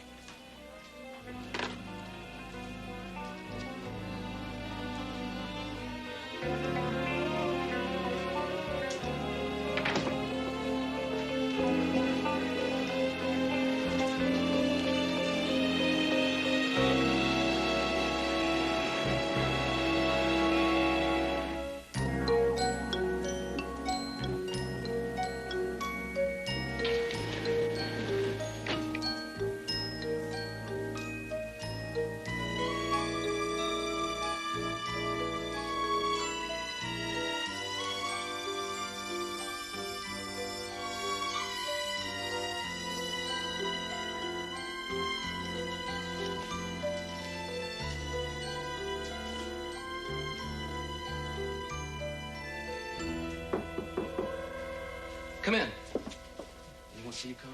No. I should have talked to you before. Look, I just got out of the academy. I mean, McFadden's my boss, and you're not supposed to go over your boss's head, but this is different. Do you have any information on the boy? Please, I'm running out of time. You were right. We picked up the boy during a sweep of that neighborhood. It was McFadden. The kids saw him. There was this young girl. McFadden pulled her out into the alley, and he beat her up real bad. And I guess the kids saw what else he did to her. I mean, he would have killed him, too, if I wouldn't have come when I did. What do you mean, too? The girl is dead. McFadden had her shipped out. She was illegal. I checked on it, but... Man, she died before she got across the border. No one here knows about it yet. Where is Tony now? Probably Tijuana. Well, whereabouts in Tijuana? I mean, a police station? Bus drivers, they just dump him anywhere. CJ, listen, Tony is in Tijuana. Find his mother and get his insulin for me, and I'll keep in touch, all right? Listen, I've got one more question. Why did they pick Brady's place that particular day for the raid? That day, McFadden had made real careful plans for sweeping the valley. He gets this phone call, does a complete switch, and we hit Brady's. Any idea who made that phone call? No. Does the name Murdoch mean anything to you? No, afraid not. I have a funny feeling it does to your boss. Thank you very much. Yeah, you're welcome.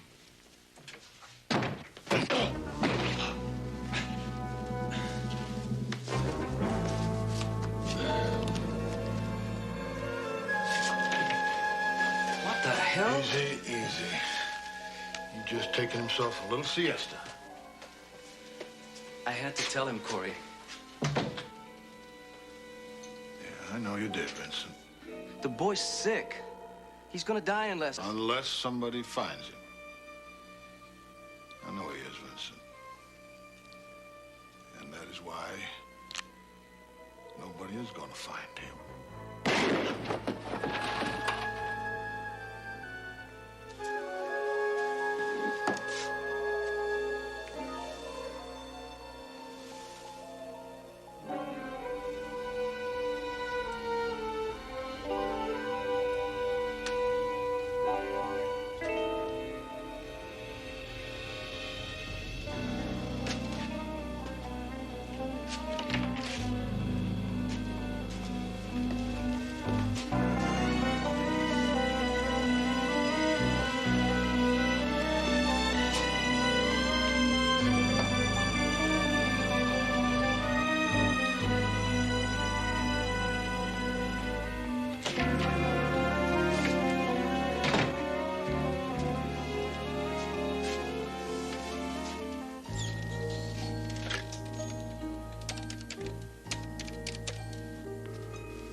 Homicide, please.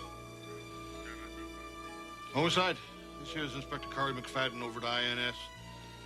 I want to report a murder. Come off of it, Hoyt. I mean, I had as good a reason to kill Garcia as you did. With one big difference. I wasn't found with the murder weapon in my hands. You were. It is a frame. Take a look at the knot on the back of my head. If you want a good suspect... Hey, get off the McFadden kick. The man has worked here for 15 years. Now, you trying to tell me he wakes up one morning and decides to kill his own deputy? Have you taken a look at McFadden's record? The man is not what I would call an Eagle Scout. So the man's had a few problems for the last 3 years. Problems? That man raped a Mexican girl in the Garment District yesterday. Now, today she is dead. Garcia knew about it. Now, McFadden killed him and framed me for it. Now he's going to go after the only person that can link him to that killing. The little Mexican kid you keep mentioning. The little Mexican kid happens to be a U.S. citizen who's going to die unless we get him some medicine in a hurry, and he'd better not get to him first. Look, Houston, the source for all your information just got wheeled out of here in a body bag. Now, that makes your story a little hard to check out. It happens to be true.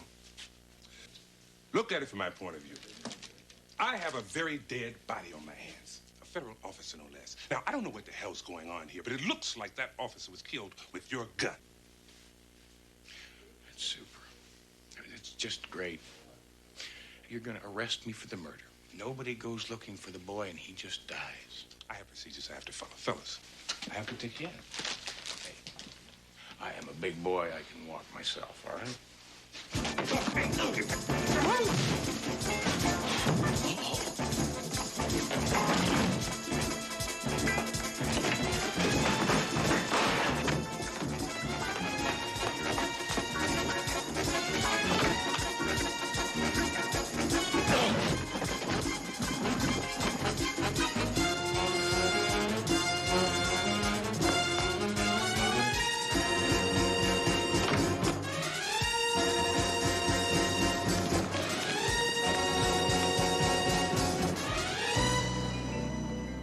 How the hell could Houston get out?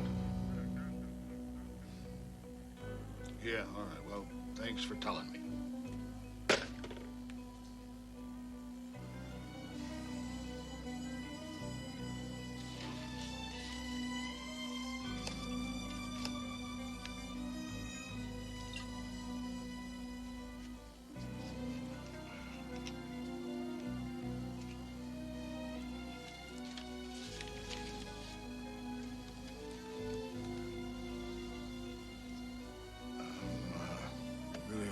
Up about Vincent's murder, Commissioner. And honest to God, Henry, sir. All this murder business just got me turned around. I think I need some time off. I'm just too stunned to work.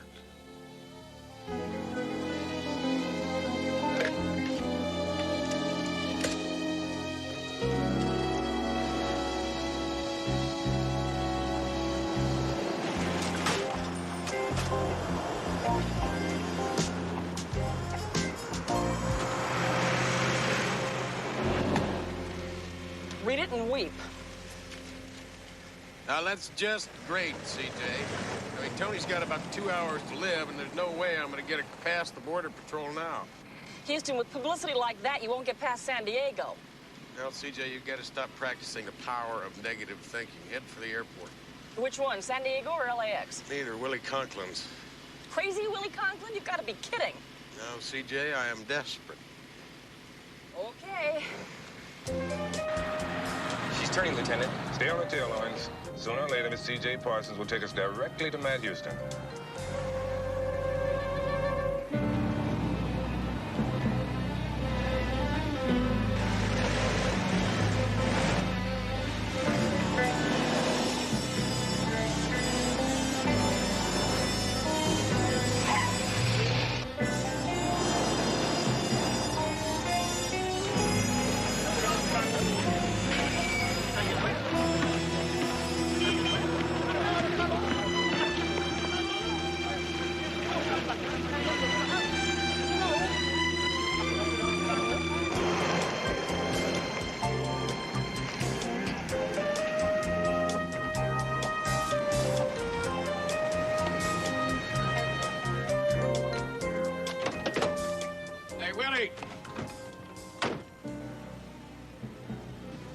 Houston's been with her all along.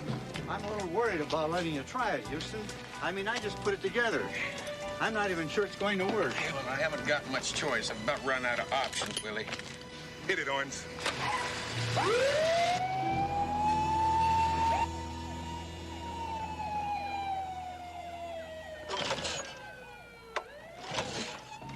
It's dead. Yeah, and so is a 15-year-old boy if we don't get it going. Now, come on, Willie, help me out.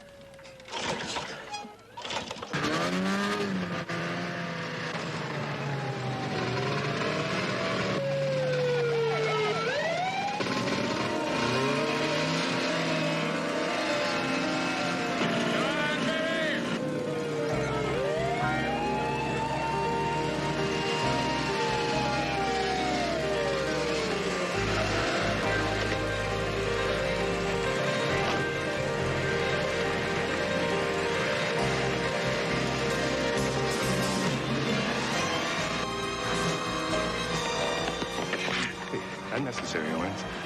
And also against the law. What's against the law? Shooting Houston's out of season. Shooting Houston's out of season?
American official with the Justice Department.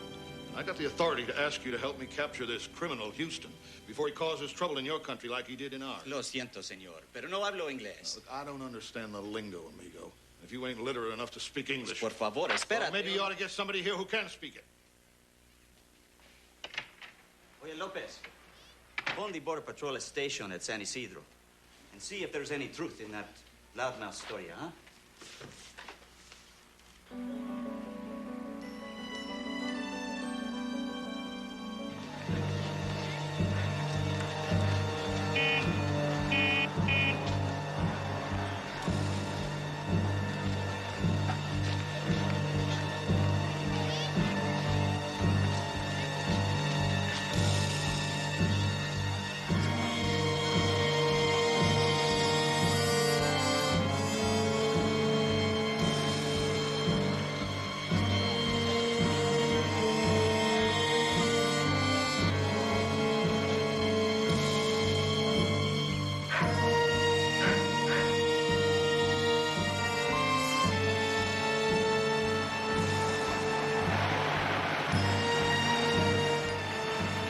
you are looking for. I might be able to help.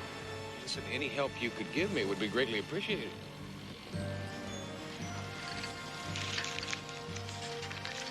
I know this guy. He might be able to help you find who you're looking for. You lead the way, amigo. Tony!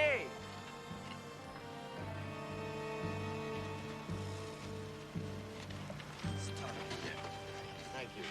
Now, listen, do you speak English? Oh, I speak English very good, senor. Yeah, well, listen, have you seen this boy? He was deported by our immigration services. Sorry, not lucky. I've seen this one. But he could be around. He from Los Angeles? Oh, yeah, he's a U.S. citizen. He doesn't know his way around here. That's not good, senor. I mean, muchacho, he could be anywhere. Listen, I've talked to everybody I can, and I can't seem to get a line on him. If there's any way you could help me, I'd greatly appreciate it.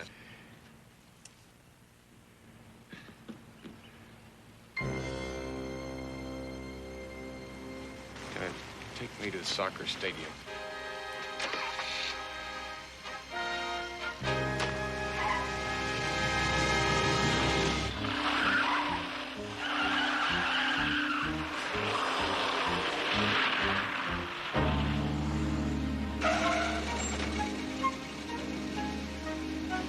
Wait here for me, all right?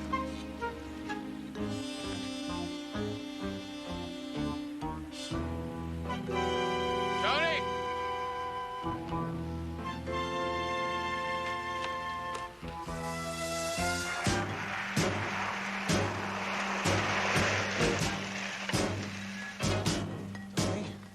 Tony?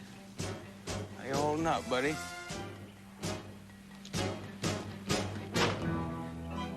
just take it easy.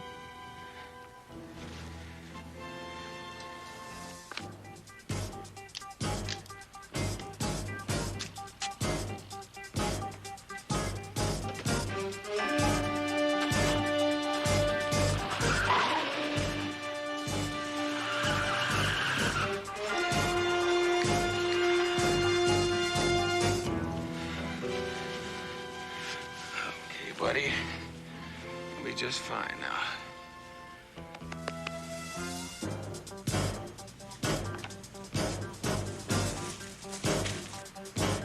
End of the line, hombre.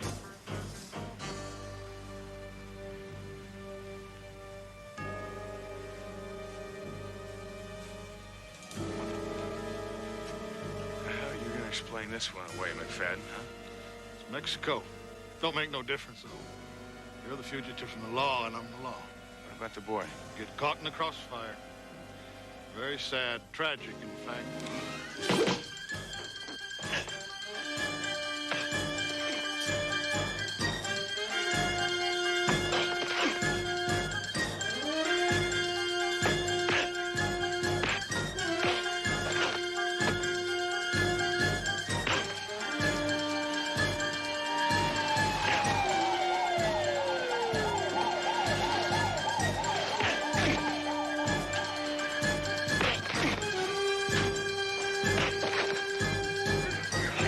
Señor! Señor, it's all over!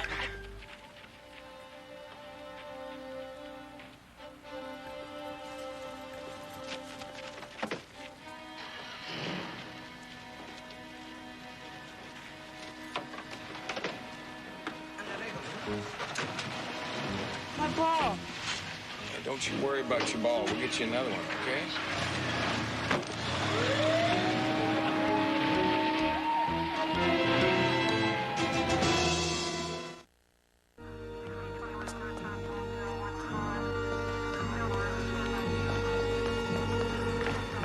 Thanks to you, Mr. Houston. Murdoch's days of running illegals over the border are over.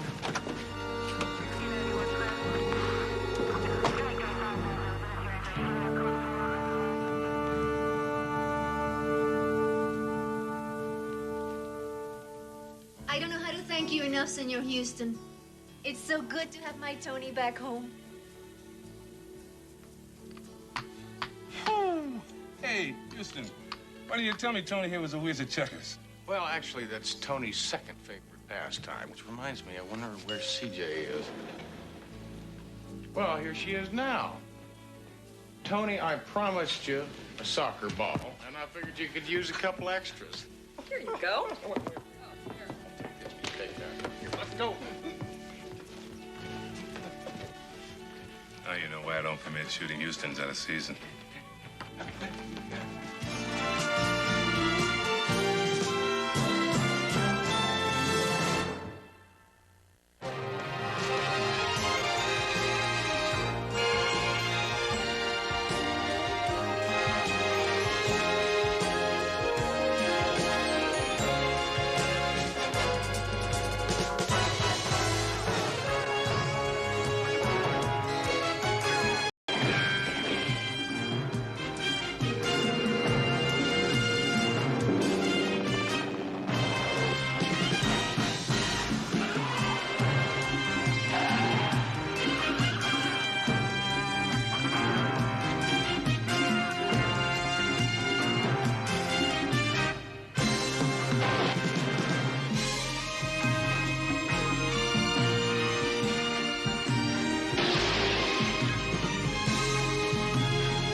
Morning, Miss Kirby.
It's easy for you to say. 2 weeks riding cable cars. Eating lobster at Fisherman's Wharf, Golden Gate Bridge. Murray, do you remember the song I Left My Heart in San Francisco? Well, I was too busy giving depositions. Well, all I know, it was a lot easier when Houston was running things. He won't even let me discuss business with him on this floor. Murray, what is this? It's what it looks like. It's a poker game. It's been going on 3 days now that I know of. Isn't that Toomey Malone, the pro football player? Ex-pro football player, now a private eye type. Houston used him as a leg man while you were gone. Using the term loosely, the lady next to him is known as Disaster Mary. Won't matter if you do find it. We ran out of beer last night. Are you saying this isn't last night anymore? No beer? What kind of poker game is this? Come on, Slim. Have I ever let you down before? I mean, that beer's on its way. 2 cases and the usual nachos and pickled pig's feet.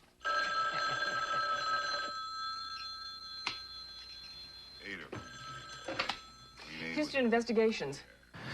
Please, it's Jim Kirby. It's an emergency. I've got to talk to Houston right away. They're gonna kill me. Houston. Hello, CJ. Houston, Jim Kirby is on the line. I think you better take this one. Right. I fold.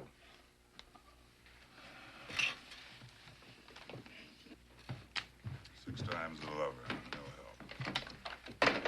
Hello, Jim. Houston, you've got to help me. They're gonna kill me. Look, they're gonna find me any minute. Jim, where are you? I'm across the street in the mall. Well, you just stay put, and I'll get there as soon as I can, all right?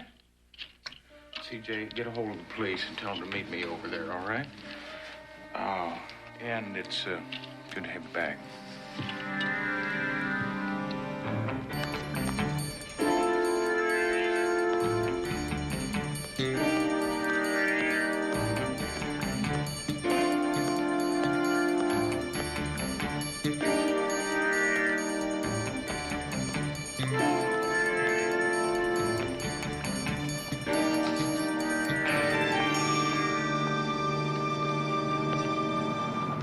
Houston.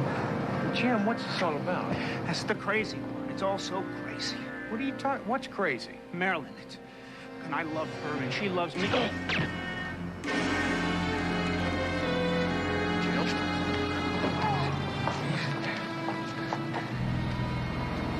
Save Marilyn. Don't let them hurt Marilyn. Well, I won't, Jim. Marilyn, who? How do I find her? Jim. Marilyn.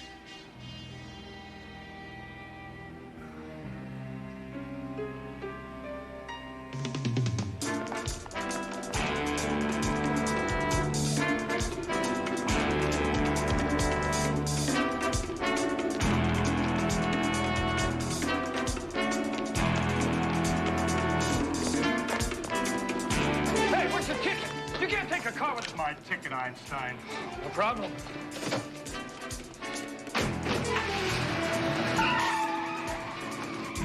Buddy, I'm gonna have to take this car. Hey, no problem.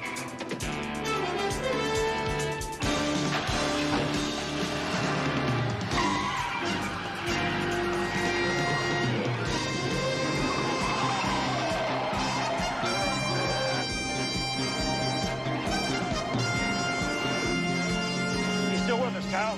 Come on, punch this thing.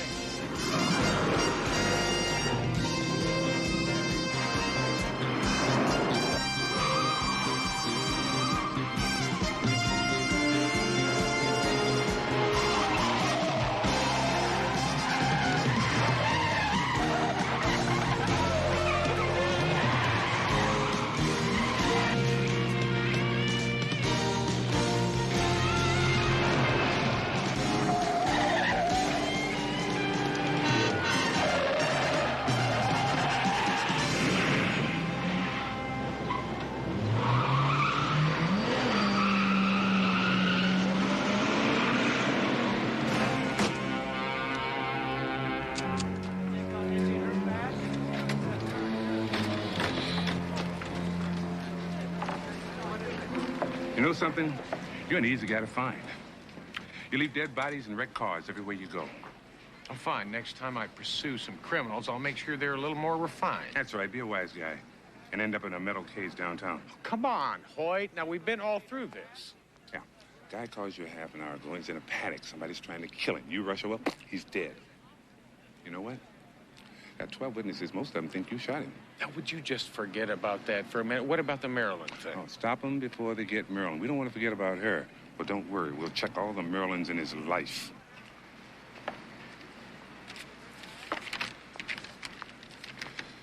You know Pascual Martinez? Yeah. He's the parking lot manager for my building. He's on his way to the hospital. He was thrown in front of a car. They don't expect him to live. You private cops are like lightning rods. You draw trouble.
still at it.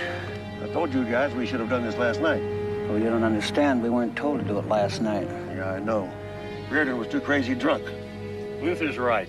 You know this whole thing with Reardon and Marilyn is right off a banana boat. He's gonna get us killed. Oh, what the hell?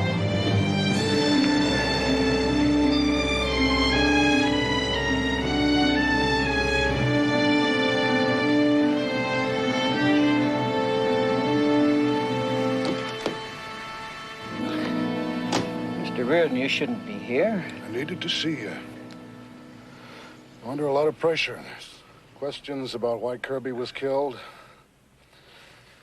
Until it eases up, I want you to camp out near the Hatter's house. And keep an eye on Marilyn? Till it's over. What about Kirby's apartment? Well, we haven't been able to get in there yet. The cops are still talking to other tenants. Have they been in there?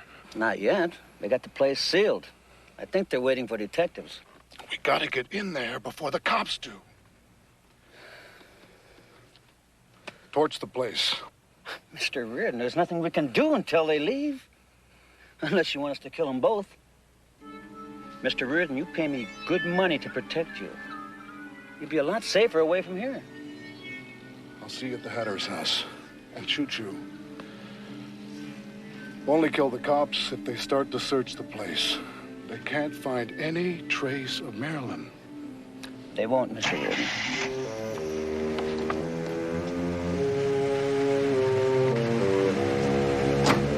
Henry to the Hatter's Street house.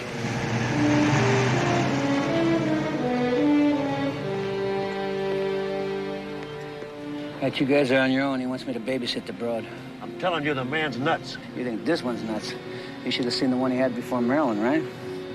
He had this hooker look just like Greta Garbo. Had her all decked out like a silent movie queen. Then he told her not to talk, so she'd be like the real thing. And one day she made a mistake. Garbo talked. After he got done roughing her up, he cut her tongue out.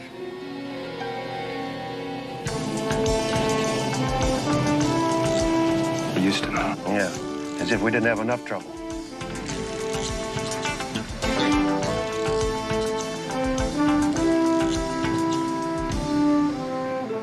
If he's still around when the cops leave, kill him. You got it.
Hello, Daddy.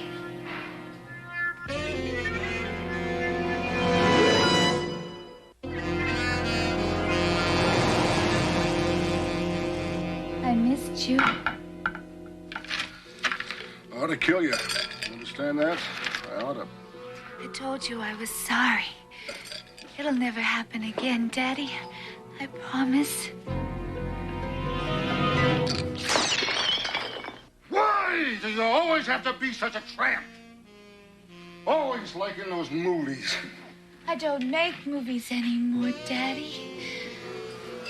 I gave them up for you. You know that. I must be mad. That's what it is. I'm bloody mad. I've given you everything, this house, your car, money. And now I've killed for you.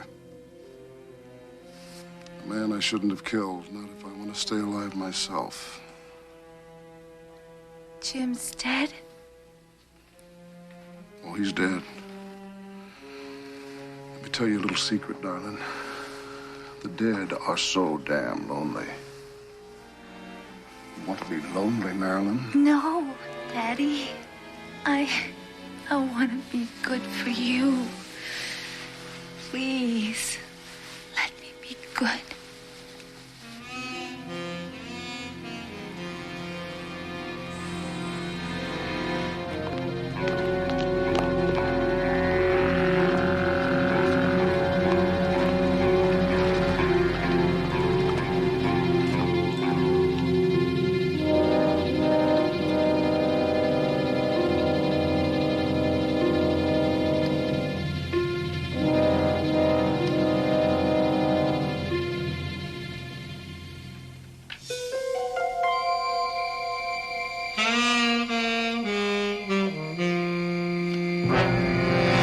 Dick Tracy. I'll take those pictures. I had a funny feeling I'd be running into you fellas again. Yeah, let's get this over with.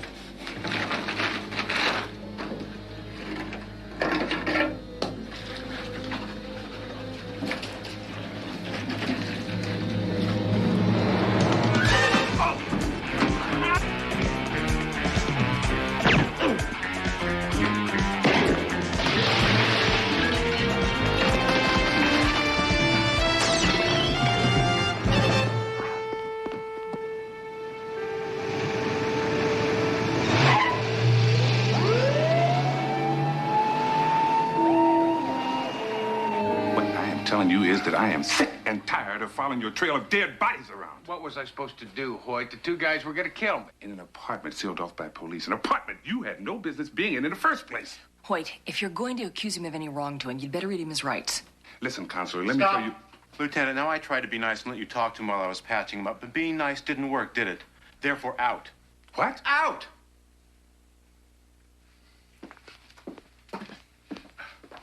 You're a lucky man, Mr. Houston. Quarter of an inch to the right, it would have severed your artery, meaning you probably wouldn't have been here, and I'd still be watching my soap. Sorry to inconvenience you, Doc. Don't mention it. I won't. By the way, that other patient you asked about, your parking lot manager? Yeah, Pascual Martinez. He's out of surgery. And it looks like he's going to make it. Thank you. All yours.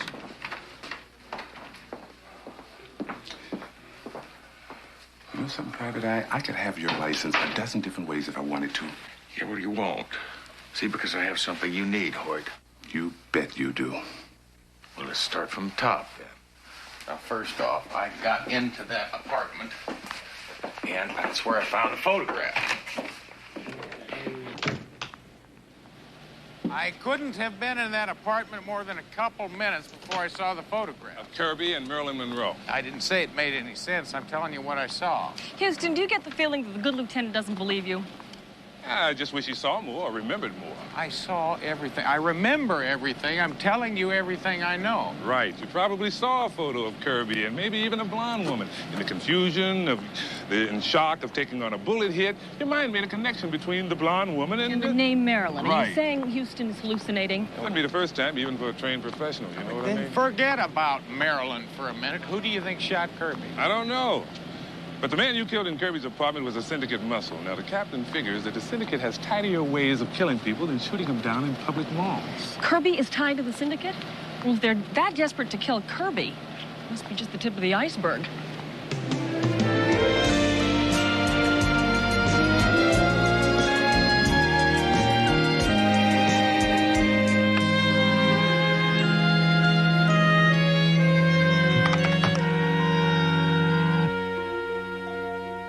Well, Lieutenant Hoyt came through. Louis Y. Richter, otherwise known as Eddie the Hammer. Charming nickname. Well, according to the police record, he's not a very charming man. 14 out of 20 of his adult years were spent in the slammer. Any specialties? Hurting people. Hoyt was right. He's a syndicate muscle man. His stint in San Quentin was because he crushed a man to death with his bare hands. Who's he working for now? Well, according to the file, he's a bodyguard for this fellow. It's Tommy Reardon. You know him? He's a middle-level syndicate boss involved in everything. Drugs, prostitution, you name it. Everything he's involved in, that man has never spent a day in jail. You'd think that someone like that would make a mistake somewhere down the line. You know, he's made lots of mistakes, CJ. He's just what you would call well-connected, starting with his father-in-law. Hold it, that was my next presentation. L. Douglas Mitchell. He's known as the West Coast Godfather. Rumor has it he really doesn't like Reardon, but Reardon married Daddy's only little girl. Yeah, well, the question is, what's the syndicate have to do with killing Jim Kirby and a computer programmer and this whole Maryland thing?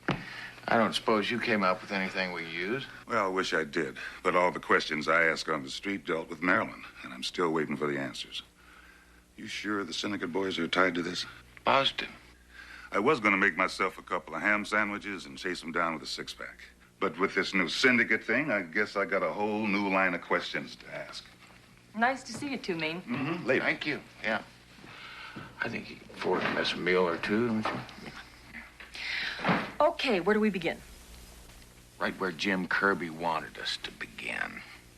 Finding Marilyn. Now, I recognized a pier in a couple of those photographs I saw at that apartment. I think we better start there first off in the morning.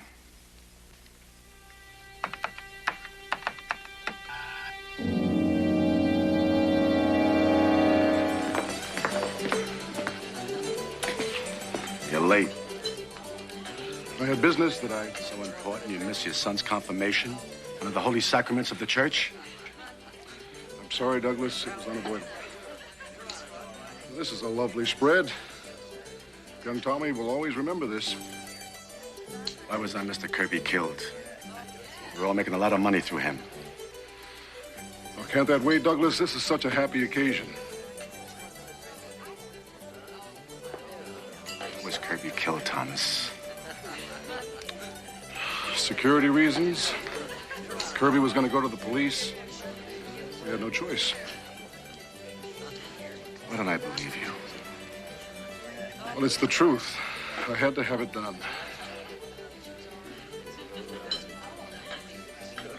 You have a lovely family, Thomas. My daughter, grandchildren. If you ever do anything to hurt them, or if I find out you've lied to me. I told you, Douglas. It's security reasons. Excuse me, Douglas, please. Thought I'd given you orders never to disturb me with the family. Richter's dead, Mr. Reardon. At Kirby's apartment. He was taken out by Houston. You won't give up? You found the pictures of Kirby with Marilyn at the apartment. What? Well, we got him back. But he already saw him. Watch, Houston. If he starts to get close, if he finds Marilyn, I don't care what it takes. Find outside help if you have to, but kill him!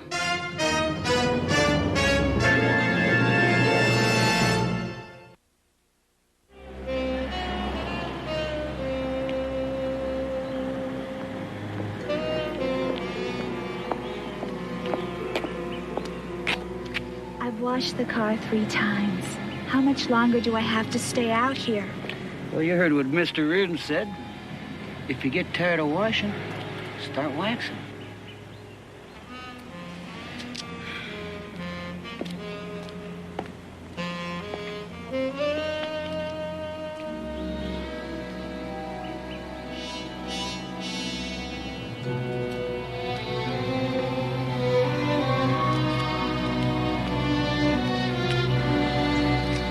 Next thing you're going to be telling me is there really is a Superman. But that lady, she's a dead ringer for Marilyn Monroe. This is kind of weird. Yeah, but it makes sense. It does? Yeah, from what I found out, Reardon just can't help falling for old movie stars. He finds hookers that looks like them, makes them play the part, then lavishes them with gifts, money, you name it. I wonder if Reardon's father-in-law knows about Marilyn. It's a very good question, CJ. Listen, what else did you come up with on Kirby? Plenty. You tying him up with the syndicate, that was the key. Word is, Kirby was a penny ante gambling man. Then about 6 months ago, he met up with Tom Reardon, and they became best of friends. Oh, and let me guess then, right? All of a sudden, he hit a terrific winning streak, right? Started increasing the size of his bets? You got it. Then Reardon gave Kirby unlimited credit and introduced him to the wonders of hard drugs. That's when the bubble burst. Like an atom bomb. And when all was said and done, then Kirby wound up with $100,000 worth of gambling debts. But Houston, now Reardon, meaning the syndicate, had their hooks into Kirby. But, I mean, so what? What's the point? CJ, listen, what I want you to do is go back, talk to all the people that worked with Kirby, find out what he was spending his time on. Okay, where will you be? I'm gonna have a little talk with Marilyn. And what about that goon Gardner? Glad you asked me that, Toomey.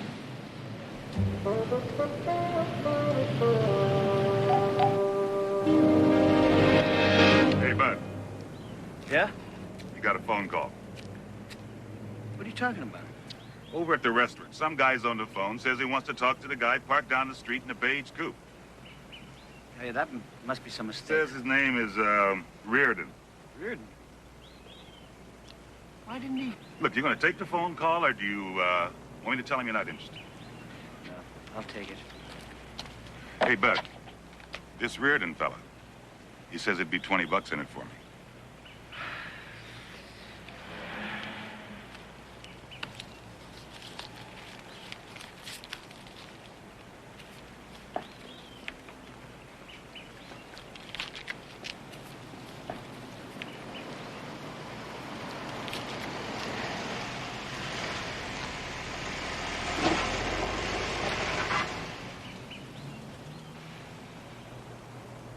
Am I going crazy, or are you... Why do you think you're going crazy? Well, if I didn't know better, I could swear that you're Marilyn Monroe. Maybe I am. Yeah. Well, most people think you're dead. Kind of like Jim Kirby's dead. Who are you? I am a friend of Jim's. Just before he died, he told me that he loved you very much, and I was supposed to find you because you needed help. I don't need any help. Listen, Marilyn, or whatever your name is, you can't run away from this thing. Please, there's nothing I can tell you. Of course not. Mr. Reardon, you were right about making Marilyn stay out front all day and wash her car. Houston found her. He's with her now. Listen to me. Reardon and his friends wanted to hook Jim. Now, they used gambling and they used drugs. They probably used you. You were the bait, weren't you? That's not true. I would never have done that to Jim. I loved him. He was the only one who ever... Yeah, just listen to me for a minute. You men always think you're so right, and you're always so wrong. Jim... he would be alive now if it wasn't for me. I wasn't the bait. Are you crazy? Jim was killed because Tommy found out about us.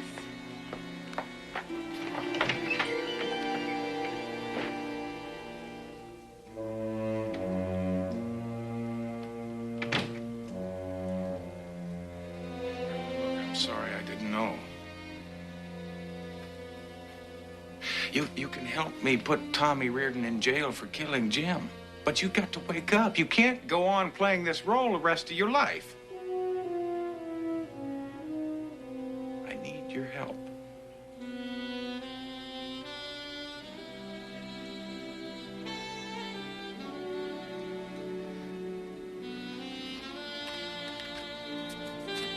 Change your mind. This is my card. Please give me a call.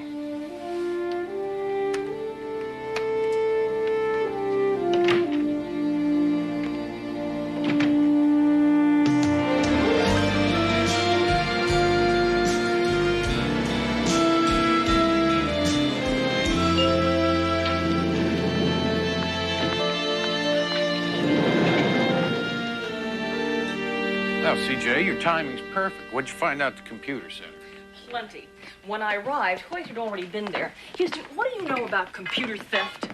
Well, just that one computer is used to gain illegal entrance to another computer's file. You got it.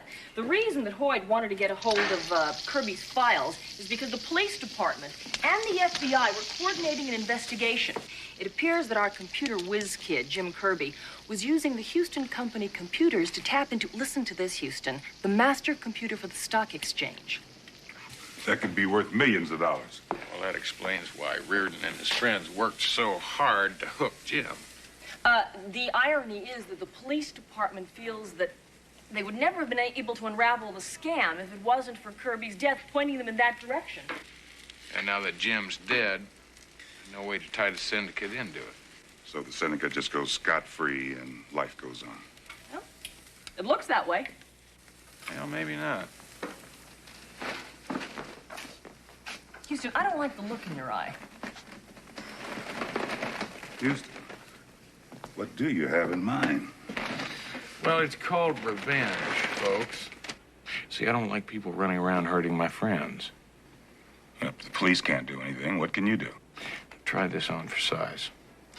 Now, Reardon had Kirby killed in a fit of jealous rage, right? Right. Well, when he did that, he cut the syndicate and a not-so-loving father-in-law out of a whole bunch of potential income. Now, what do you suppose they would do if they found out the truth about that? Well, whatever it is, it wouldn't be terribly pleasant. Yeah.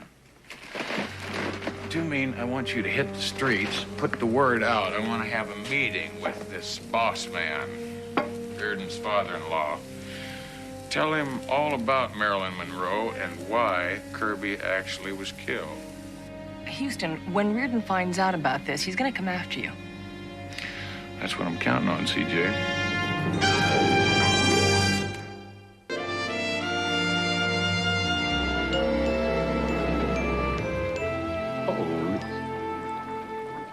How in the hell did you know I wasn't one of Reardon's guns?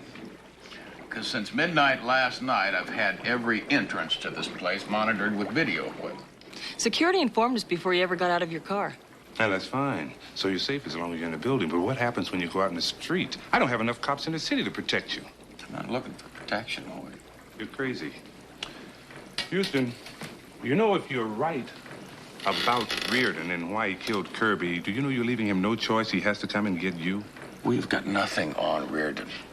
Now, if he comes after me, then we can possibly get him for attempted murder. Now, in any case, you'll have him behind bars.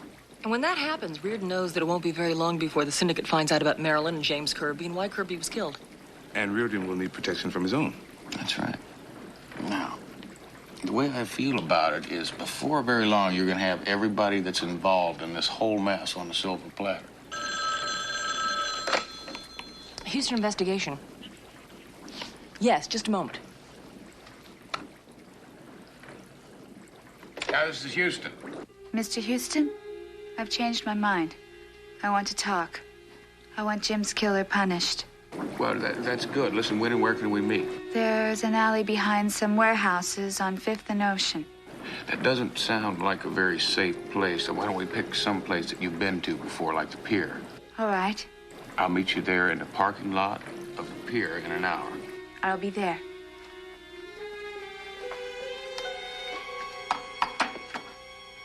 Did I do all right, Daddy? You did just fine, darling.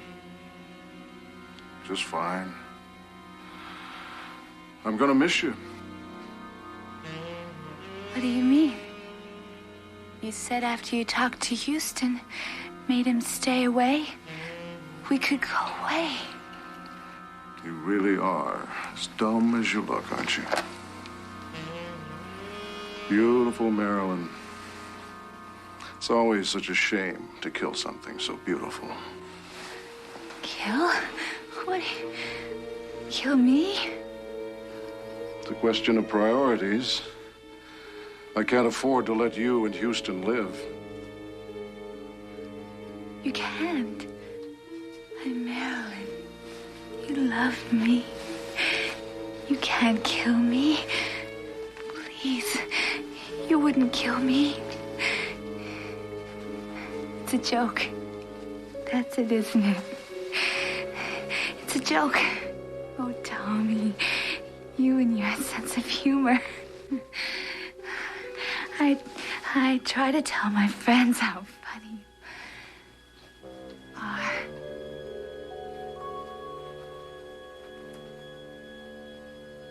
I won't go. I won't let you do it. I won't let you kill me like that.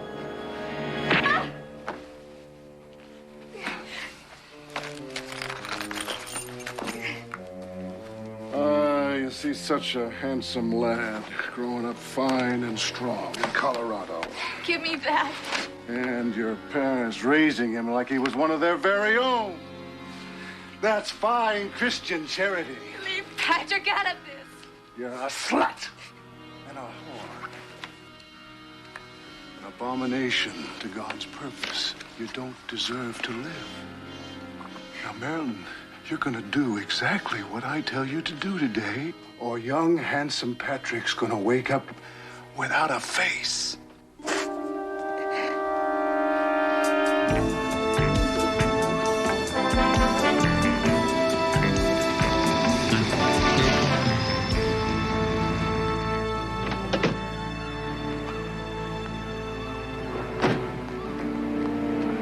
You all right? Houston, I'm sorry. They're gonna kill us. They made me do this. They're gonna kill my little boy. Take it easy, all right?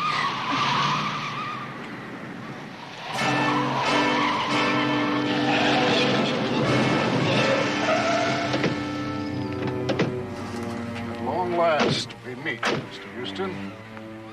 Afraid we're gonna take a little ride out to the desert. Well, it's awfully decent of you, Reardon, but no thank you. Really, I've got my own ride.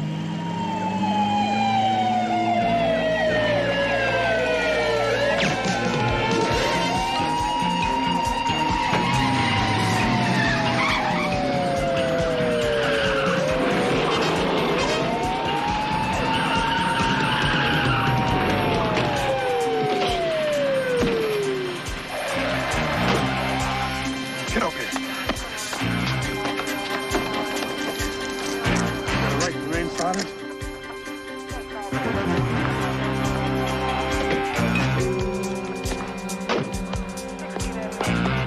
Reardon!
Well, in 2 hours from now, you'll be in San Francisco. Just one more face in the crowd getting off the plane. No more Marilyn. Well, Marilyn's gone, and so's that part of your life. Listen, look, there's a couple dollars in here, just enough to get you started. Now, go on, take it, really, please. Wow, just 2 hours to a new life. Just 2 hours. But a long way from here. That's why we figured maybe you could use a little company. Take a look over there.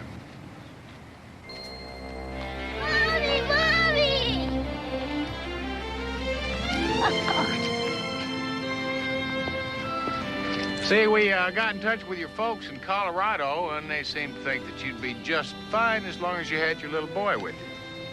Oh, baby, let me see you. Oh, you're just beautiful. It's awfully nice. Yes, it is.